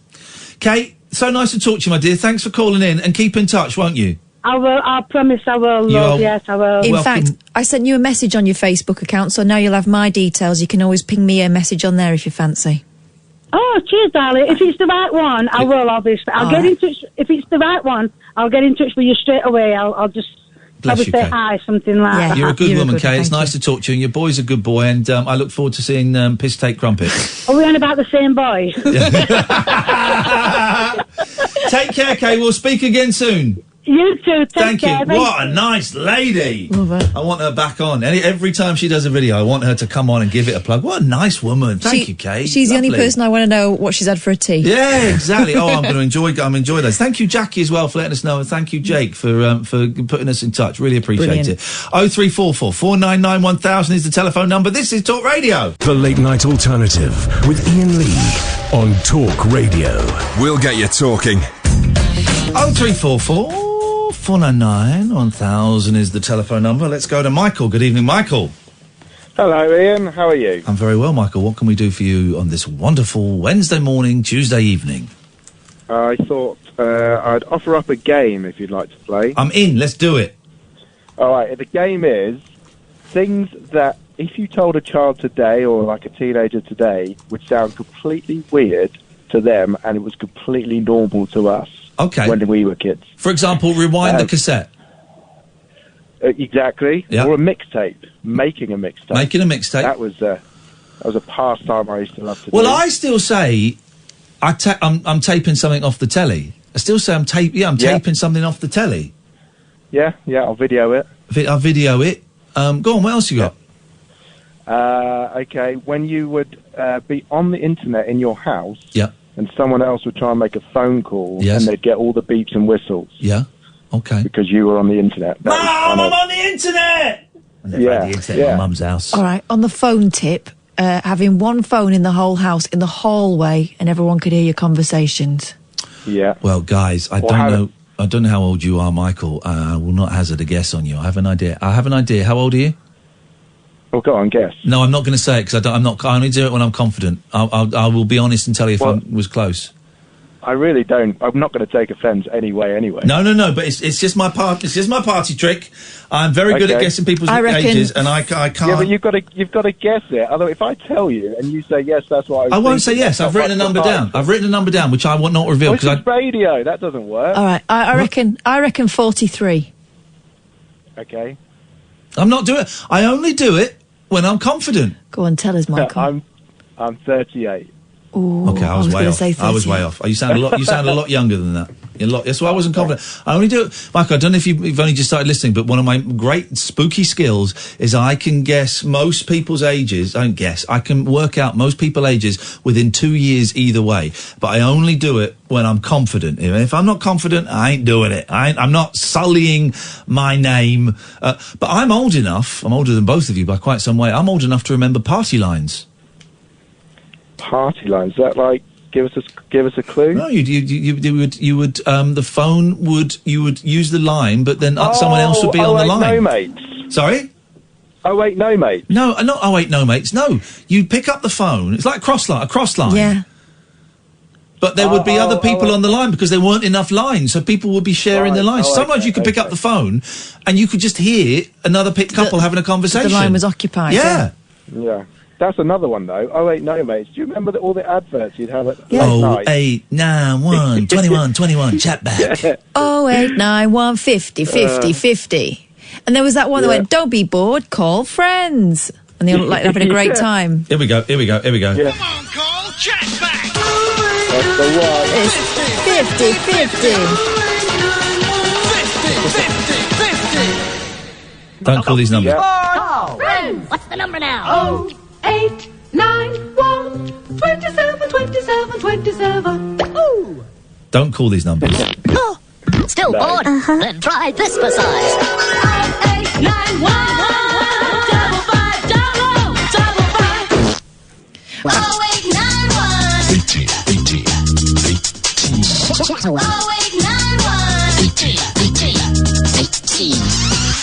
Wow, there was a great one, Gay Exchange, where there was a bloke. Yes, that's the one I was just on the advert. Do you remember the guy with the stripy trousers that did the side-to-side fist dance? We did a spoof of that on the 11 o'clock show. Here we go. This is this will get some young men or some older men feeling a little bit horny.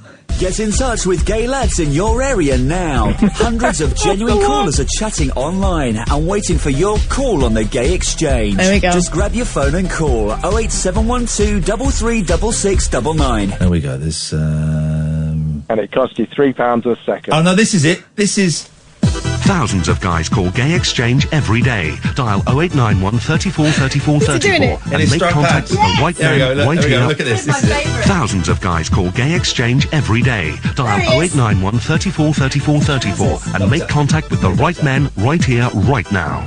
There you go. You see, those are the days. That's what it's all about. That's what it's all about. That's old-fashioned grinder. Yep. There we go. But well, you know, life moves on. Kids don't have a clue what the hell was going on in the world, and nor should they. That's what it should be. Michael, thank you very much for that. We're going to go to Lauren. Good evening, Lauren. Hello there, Ian and Kath. How are you doing? Very well, thanks, Lauren. What can we do for you this evening? Oh, well, I said I'd bring in. I spoke to you on Twitch earlier because I went and found Anatomical Bomb earlier. Anatomical Bomb is someone I recommend on Twitch. He's the guy that runs the Sweet Shop. He's a very, very nice guy. And you went to his shop today, his sweet shop.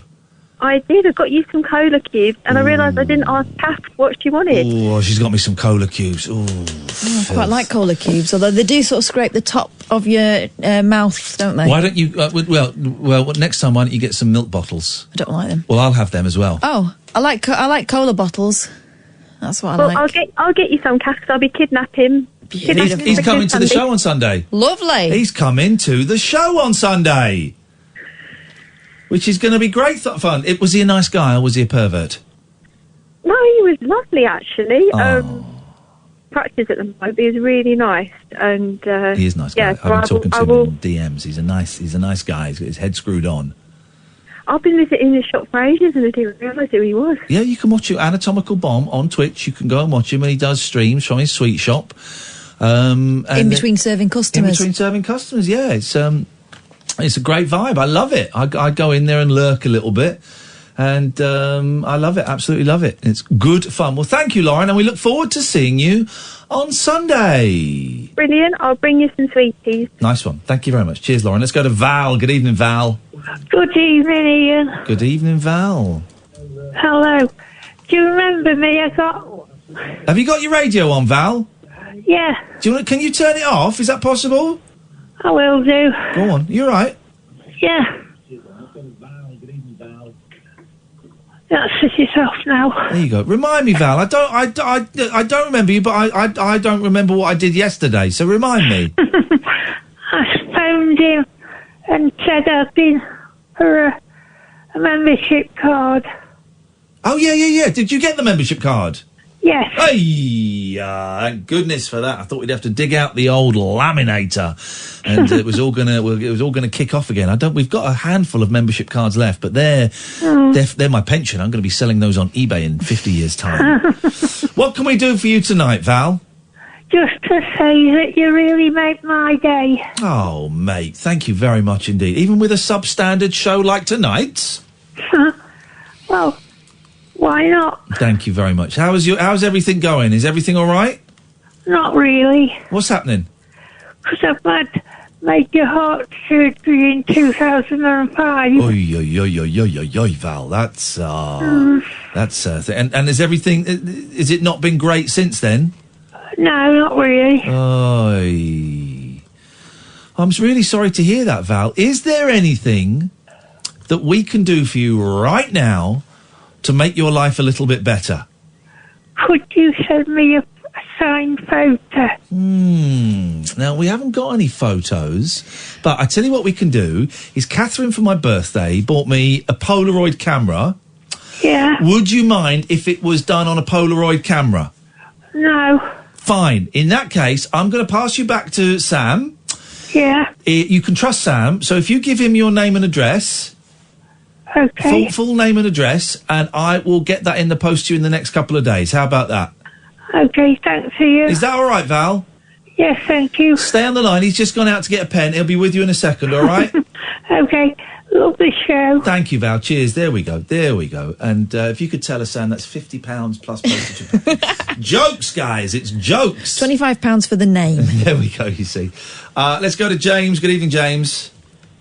Hi, Ian. How you doing? Very well, thank you, James. What you got for us? I was just discussing with my pal, Paul Duff, here, how much of a legend you are.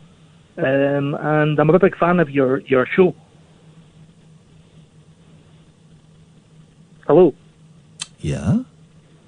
Yes, and after that, we were discussing political dictators. Who is your favourite dictator of all time?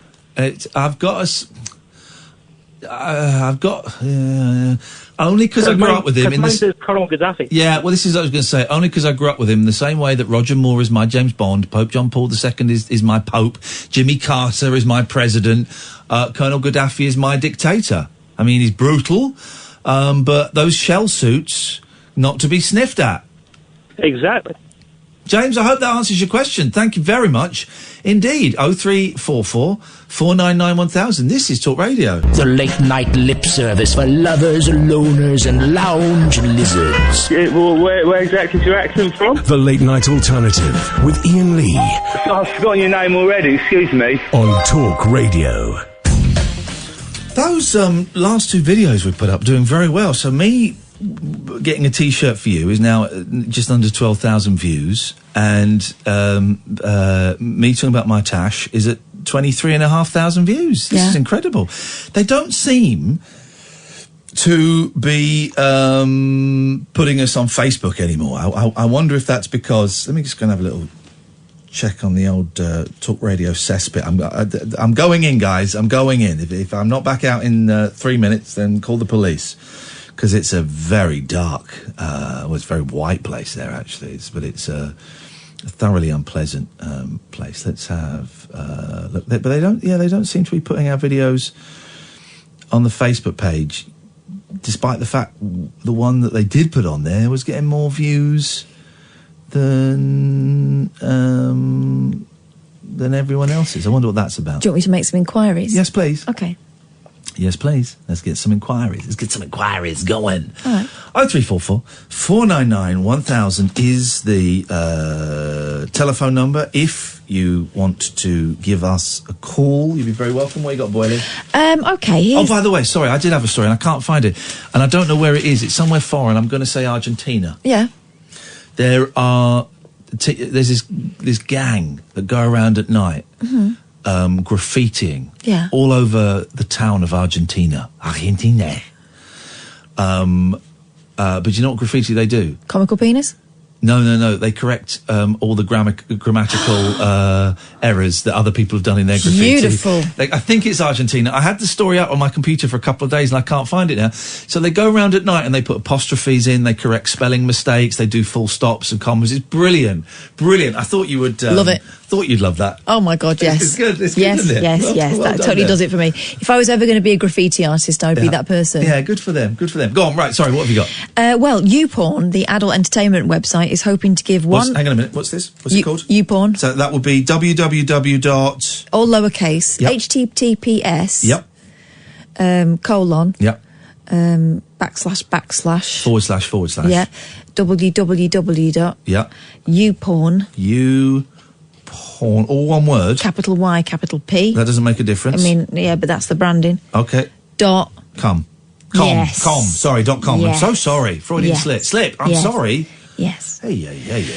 It's an adult entertainment website. Okay, you know what you're going to get there. Yeah. It's hoping to give one lucky lovebird the truly unique opportunity to propose to a significant other on the pornography streaming platform. Oh, now that is very juicy. I'm so glad you came. Here's a question. Where's the ring? Turn over, bend up, turn around, bend over. There it is. Expectations. It won't fit on my finger. It's too small. I'll work on it. Etc. Go on. Expectations for the most unique proposals are at an all-time high, as this is a once-in-a-lifetime moment that will never be forgotten, says Charlie Hughes. Is this going to be live or filmed? I don't know. Charlie Hughes is the vice president of YouPorn. In a press release, says, what better way to make your love story truly unique than popping the question in front of millions of people and on one of the most popular websites in the world? The contest, which YouPorn is calling You Propose, requires participants to apply by submitting a paragraph gushing about why you would like to propose to your partner on YouPorn. The site will be accepting submissions for an entire month, starting on June the 18th. A winner will be chosen at a later date to display his or her proposal video on the streaming platform for a full 24 hours. And although YouPorn didn't say it in the press release, Hughes says he's extra excited at the prospect of two active YouPorn uploaders, perhaps couples that watch together or share their footage on the site, getting together during the You Propose promotion. He says, we wanted to do something to support partnerships and people who want to celebrate each other in front of us, said Hughes. Ideally, we'll get some submissions from couples that upload to our site. You know what he's asking for. More information is available at YouPorn's You Propose landing page. Oh, my God. Oh, no. OK, this is fine. The NY Post has decided to add a little comedy bit at the end. Yep. This is completely inappropriate with this sound effect. Oh. Will you please marry me and let me upload this video to YouPorn? Surely they're all married already. In other news, YouPorn's sister site Pornhub has announced no plans to host any footage of your child taking its first steps. There we go. Frank, the uncle and Lise of it's Bolivia, the graffiti gang. Come have a look at this. This is one of their examples. I want to You'll see like it. this. I want to see it. Look at that. They've corrected it. Si en tus besos encontrarás la esencia de vida, sería no besarte el peor pecado que cometería. Okay. Isn't that beautiful? Yeah. I love it. Perfect. Well done, those guys. Well done. Good for them. Good for them. I like the fact they've used a different colour, they've done some crossing out, and they've made the suggestion over the top. They've got it right. I can't resist. Is that? I can't resist. Is it my I remember you? I remember you. I dumped him. Didn't even say anything. Didn't need to. This is Talk Radio. They've got two callers that are calling in, right? Both of them, it says, do not put to air racist. I mean, it's almost like the rest of the station is Why racist? I know. I don't know. It attracts these kinds of calls. What am I supposed to do, guys? So 8234 and the person who's withholding their number, I would suggest. Well, actually, I'll tell you what. If we put you there, then at least we get a few pennies from your calls. So that's got to be worth doing. 0344 499 1000 is the telephone number if you want to give us a call. Oh, now, police have finally pulled the plug on a creepy fetishist following a months-long robbery spree that netted dozens of pool floats. This is in America, United States of America. You heard about this guy? No. Christopher Monin told officers the motive behind his burglaries was to sexually gratify himself with the pool floats instead of raping women. After the 35-year-old ex-con was stopped by cops, they found approximately 75 nicked inflatables, including several that matched descriptions of those reported stolen at his Palm Bay home. Then they've put a little joke in here, whatever floats his boat, I guess. So he was getting these inflatables and having it away with loving them. That is... here's the thing, though. If you can think of it, someone's doing it. Someone's having fun doing it, you know. Strange world we live in. The last 20 minutes of the show, dear listener, if you want to give us a call now, will be an excellent time. 0344 499 1000. This is Talk Radio. Tales of mystery and imagination on the radio show that does things differently. Dolly Parton, I listen to a record all day long. The Late Night Alternative with Iain Lee. I'm a nut job, but not that kind of nut job. On Talk Radio. Honest to God, it's the new Breaking Bad. Oh no! Going to make you feel old now. I'm just going around this BBC online network from 1998. Uh-huh. So this is like the BBC homepage. I'm just clicking on some relevant stories. 1998, June 29th, 1998. God, I was 21. Okay. Pop star George Michael is to stage an internet chat with his fans following his conviction for a lewd act in a Los Angeles public toilet. I've been to that toilet. Michael is reported to have promised to be frank and honest with his fans in a 2-hour chat session. In an interview after his arrest, he apologised to his fans for causing them embarrassment and for putting himself in a position where he said he felt stupid and reckless and weak. The webcast will also, this is from June 1998, will also show footage of him dancing at his recent birthday party in London to celebrate his 35th birthday. Wow. His 35th birthday. But the thing is, back then I would have thought that was ancient. Yeah. Okay, so then we go forward to July. Pop star George Michael looked right at home in a chat room on Thursday night. He swore, told a dirty joke, and made a number of controversial comments. Yeah, so in other words, he used a chat room. Just like the usual inhabitants, reports the BBC's internet correspondent Chris Nuttall. George was using the internet with a capital I. It's always got a capital I. Internet, I guess. To talk to his fans for the first time since his conviction for lewd conduct in a Beverly Hills toilet. He went live on the net from London, typing in answers to emails sent to him. Typing in answers. From all over the world and running well over his 2-hour allotted time. He uses the internet to sell music online and believes he can talk directly to his fans this way, avoiding in particular the British press, which he feels has hounded him. I'm not here to feed the press tonight, he typed in his first comment in the chat room, set up online by the Microsoft Network, MSN. Is he using MSN Messenger? Here again. Then we've got... I used to like that. Then if we go on Queen's... Be a fan at davidbowie.com.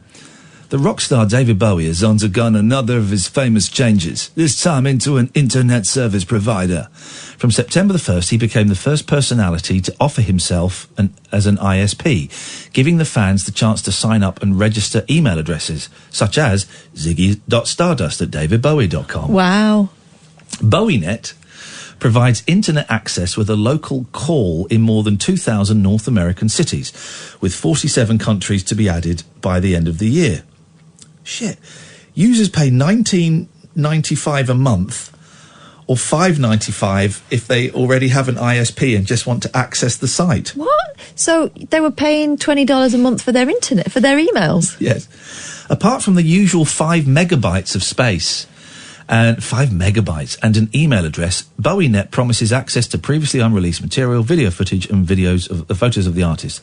There will be news groups, chat rooms, online shareware, multiplayer gaming and personalised content updated daily with news, sport, weather, horoscopes, TV guides and thousands of albums and gig reviews. I welcome all you web travellers to the first community-driven internet site that focuses on music, film, literature, painting and more, where you can interact with all the members of our adventurous new project, says Bowie in a personal message on the homepage. The site will be launching a contest. The site says it will be launching a contest on September the 15th, which will be a revolutionary event on the internet. At the end of the month, Bowie offers the usual online chat with himself, but with the added feature of a 360-degree webcam. Viewers can direct it themselves, panning around the star as he chats. I wanted to create an environment where not just my fans, but all music fans could be part of a single community, where vast archives of music and information could be accessed, views stated and ideas exchanged. That's the internet. Yeah.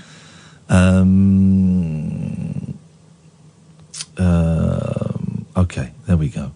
I'm just going to get... Here we go. I'm just going to fall down this rabbit hole. Hang on. There's this Queen. Last one about Queen, and then we'll talk to Mark, and then we'll talk to Danny. Rock veterans Queen were never afraid of doing something new, and drummer Roger Taylor has carried on the tradition by staging a record-breaking concert over the internet. From a tent in his Surrey back garden, he managed to break all records for the number of hits for a live show carried over the World Wide Web.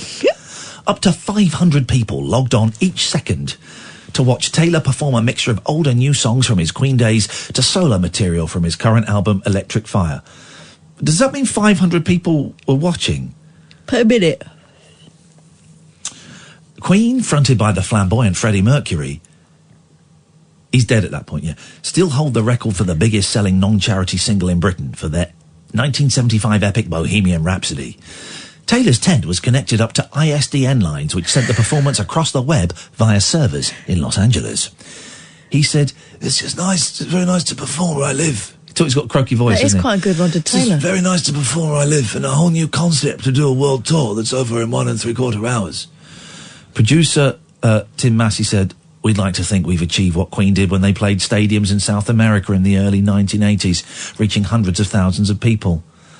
There we go. Experienced director Rudy Dolezal. What does that name ring a bell? It's Rachel Dolezal. Oh, there we go, yeah. A veteran of Live Aid and the Freddie Mercury tribute concert. She the lady that pretended... Well, that identified as black, yeah. And still does, apparently.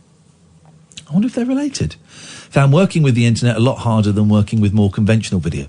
There are restrictions on the internet. You can't cut between shots on an online concert because the viewer might end up with a black hole. You have to do a quick dissolve instead over 6 frames, which is a long time if you get your timing wrong. Good evening, Mark. Evening, sir. How you doing? You all right? I'm very, very well, Mark. What have you got for us tonight? Well, all it is, yeah, like I phoned the other day, I spoke to James. Actually, he was really polite, so I thought he might have slaughtered me, but it's the first time I called, so you guys are refreshing, I've got to tell you. But there's a question, right, and I want to know, why is White Line, Mr. Gove himself, still in the Parliament? Why? How come? If it had been me or you, right, or any other Joe Bloggs on the street, yes, we would have been thrown out, right? He's admitted he's having a chop-up. Why is he still in Parliament? Why? Well, because it was a long time ago. Doesn't matter. Well, I've done the chop-up. Yeah, so have I. But if Someone's done it. You've done it a bit more recently. But, so it sounds like Mark sniffing away there, buddy. No, well, I'll just take the mic out and go. Listen, at the end of the day, they was talking about earlier about taking the flights out and, you know, having no more flying. Yeah, well, but the thing is, here's the thing, right? Most of them have done it, and we all know that Boris Johnson's done it. Yeah, they bang at it. They've all bang at it. But the thing is, because they're all bang at it, they ain't putting their hands up. Well, because he's going to get bubbled up, he put his hands up. Here's the thing: they're not all bang at it. Some of them have been bang at it. I suspect 1 or 2 of them may still be bang at it, right? Right. And you and I know that the drug laws in this country are ridiculous. The only problem I've got with Gove is that he wanted to introduce a law that dictated that if it was found that teachers had used cocaine when they were younger, they would get the sack. Yeah. Okay. So that is where the hypocrisy is. Yeah, it's hypocritical. And the thing is, and this is the thing with me where listen, everyone to their own, okay? It used to be a rich man's thing. It ain't now. It's naughty. Everyone's having a go at it, and they are having a go, right? Yeah. But see him, what's really annoyed me with him is the only reason he's admitted it because he's got caught. Someone's been right about it. Yeah. So he's a wrong one, isn't he? Well, no, because I don't think someone should get the sack for... No, shouldn't get the sack, no. They shouldn't attack him, but at the end of the day, he shouldn't be running for Prime Minister. It's a joke. You can't have him... Well, hang on a minute. There is an argument, of course, that if we... Shut up. If we chew some gum or smoke a fag while I'm talking. There is an argument, of course, that if you have a Prime Minister who has used Class A drugs... Yeah. He can't make the drug... If he's the Prime Minister, he then can't make the drug laws any stricter. No. And there is an argument that he might actually look at the drug laws with a slightly... Now it's out in the public. Now people know that he's used cocaine and he can't pretend he hasn't. He might look at the drug laws in a slightly more grown-up, mature way. No, listen, I get it, and I'm on side. And you're right what you're saying. You're not wrong, right? But... I'm a wise man. You are a wise Very wise man, Mark. If they take the flights, he ain't going to get Colombia, is he? He ain't going to get that bit of Peruvian that he's looking for. Listen, he's put his hands up, okay? What I've got a problem with... Please, sir, can I have some more? Oliver, it is a bit of an Oliver, you're right. But the problem is... There was... This is a naughty drug joke, but there was someone on Twitter said, I bet Gove was the type of person who didn't buy his own gear, but he'd be stood around others that were using, hoping he'd get cut into the next bump. There's a bit of drug stag for you guys. listen, Who cares? Who cares?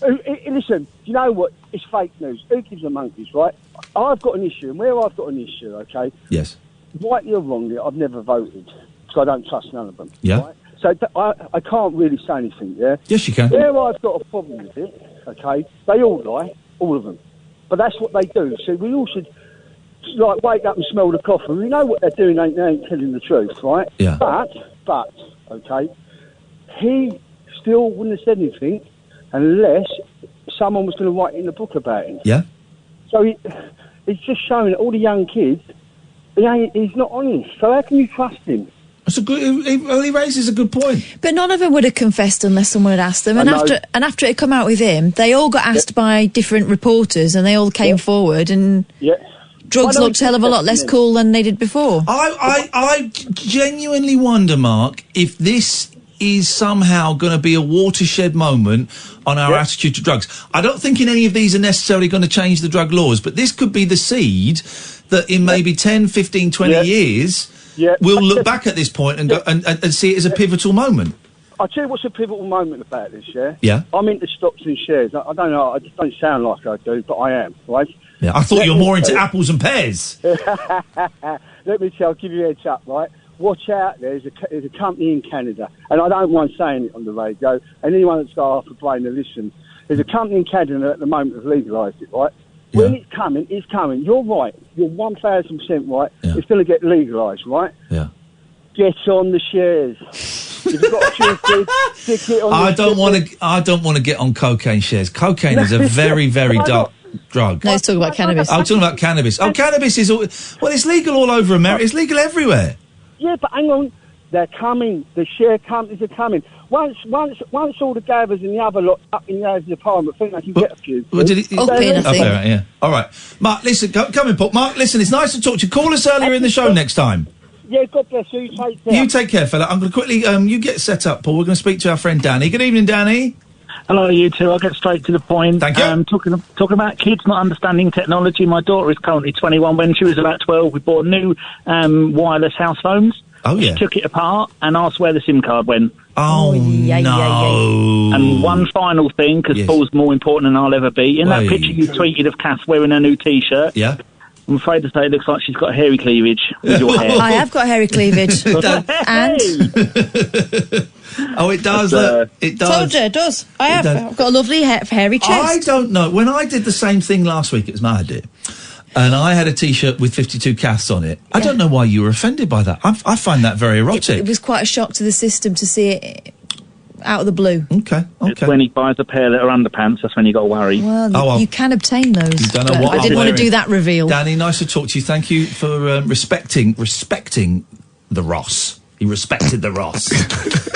With his tongue in his cheek. That's why I said, more important than me. Good evening. Oh, good morning it is now, isn't it? Yeah. Oh, I'm tired, man. I'm going to bed. Are you? Shattered. Shattered. How are you? You all right? Not bad. Looking forward to the show tonight, which I can't always say, because sometimes we're chock full of tosh. Yeah. But tonight we've got a scientist who's worked out the sound of the sun. He's going to play for us. Oh. They've had to compress it and alter it, but they've used it to do with the kind of the frequencies of ultraviolet waves and sunspots and stuff. We're also going to be talking about making super glue from snail slime. Yeah. We're checking into a sausage hotel after last night's try-up with the vegan hotel. Yeah. And I'm looking forward to this immensely. In the final hour of the programme, phone lines permitting, we're talking to a genuine hero, the man who is responsible for looking after the last 2 wild northern white rhinos on planet Earth. There we go. And that's a big old ask, isn't it? I mean, there's some in captivity. Are they male or female? Or? One of each. Oh, there we go. So it's very All important. right. It keeps them, and, you know, they've got armed guards around them and stuff. But so we're crossing off to Africa for that one. Nothing gets me hornier than having armed guards around me. You mentioned the sound of summer. The sound of the sun. Sound of the sun. We've got the sound of the sun. This is what it sounds like. This is what it sounds like. We've got it recorded already. It was recorded over 50 years ago in Hawthorne, California, with the Beach Boys. With a bit of a nod to Chuck Berry, of course, at the beginning. Well, I tell you my favourite rip-off Chuck Berry is, have you heard the Stones album Goat's Head Soup? I'm not that familiar with the Stones. It's a brilliant early 70s album, and there's a song on it called Star Star. Yeah. And it's not called Star Star, it's called Star something else, and it's about groupies. Yes. But the opening riff is just brilliant, pure Chuck Berry by Keith Richards. Yes. Great album. I finished that Bob Dylan documentary. Great, isn't it? It's great. What a melon twister. It's great, and it's just so beautifully done, and that wonderful footage. Did you see what I meant at the end, though? Did you spot the guy who's the senator, the youngest senator? Go on. Because I'm watching it, and I thought, I know that face. Yeah.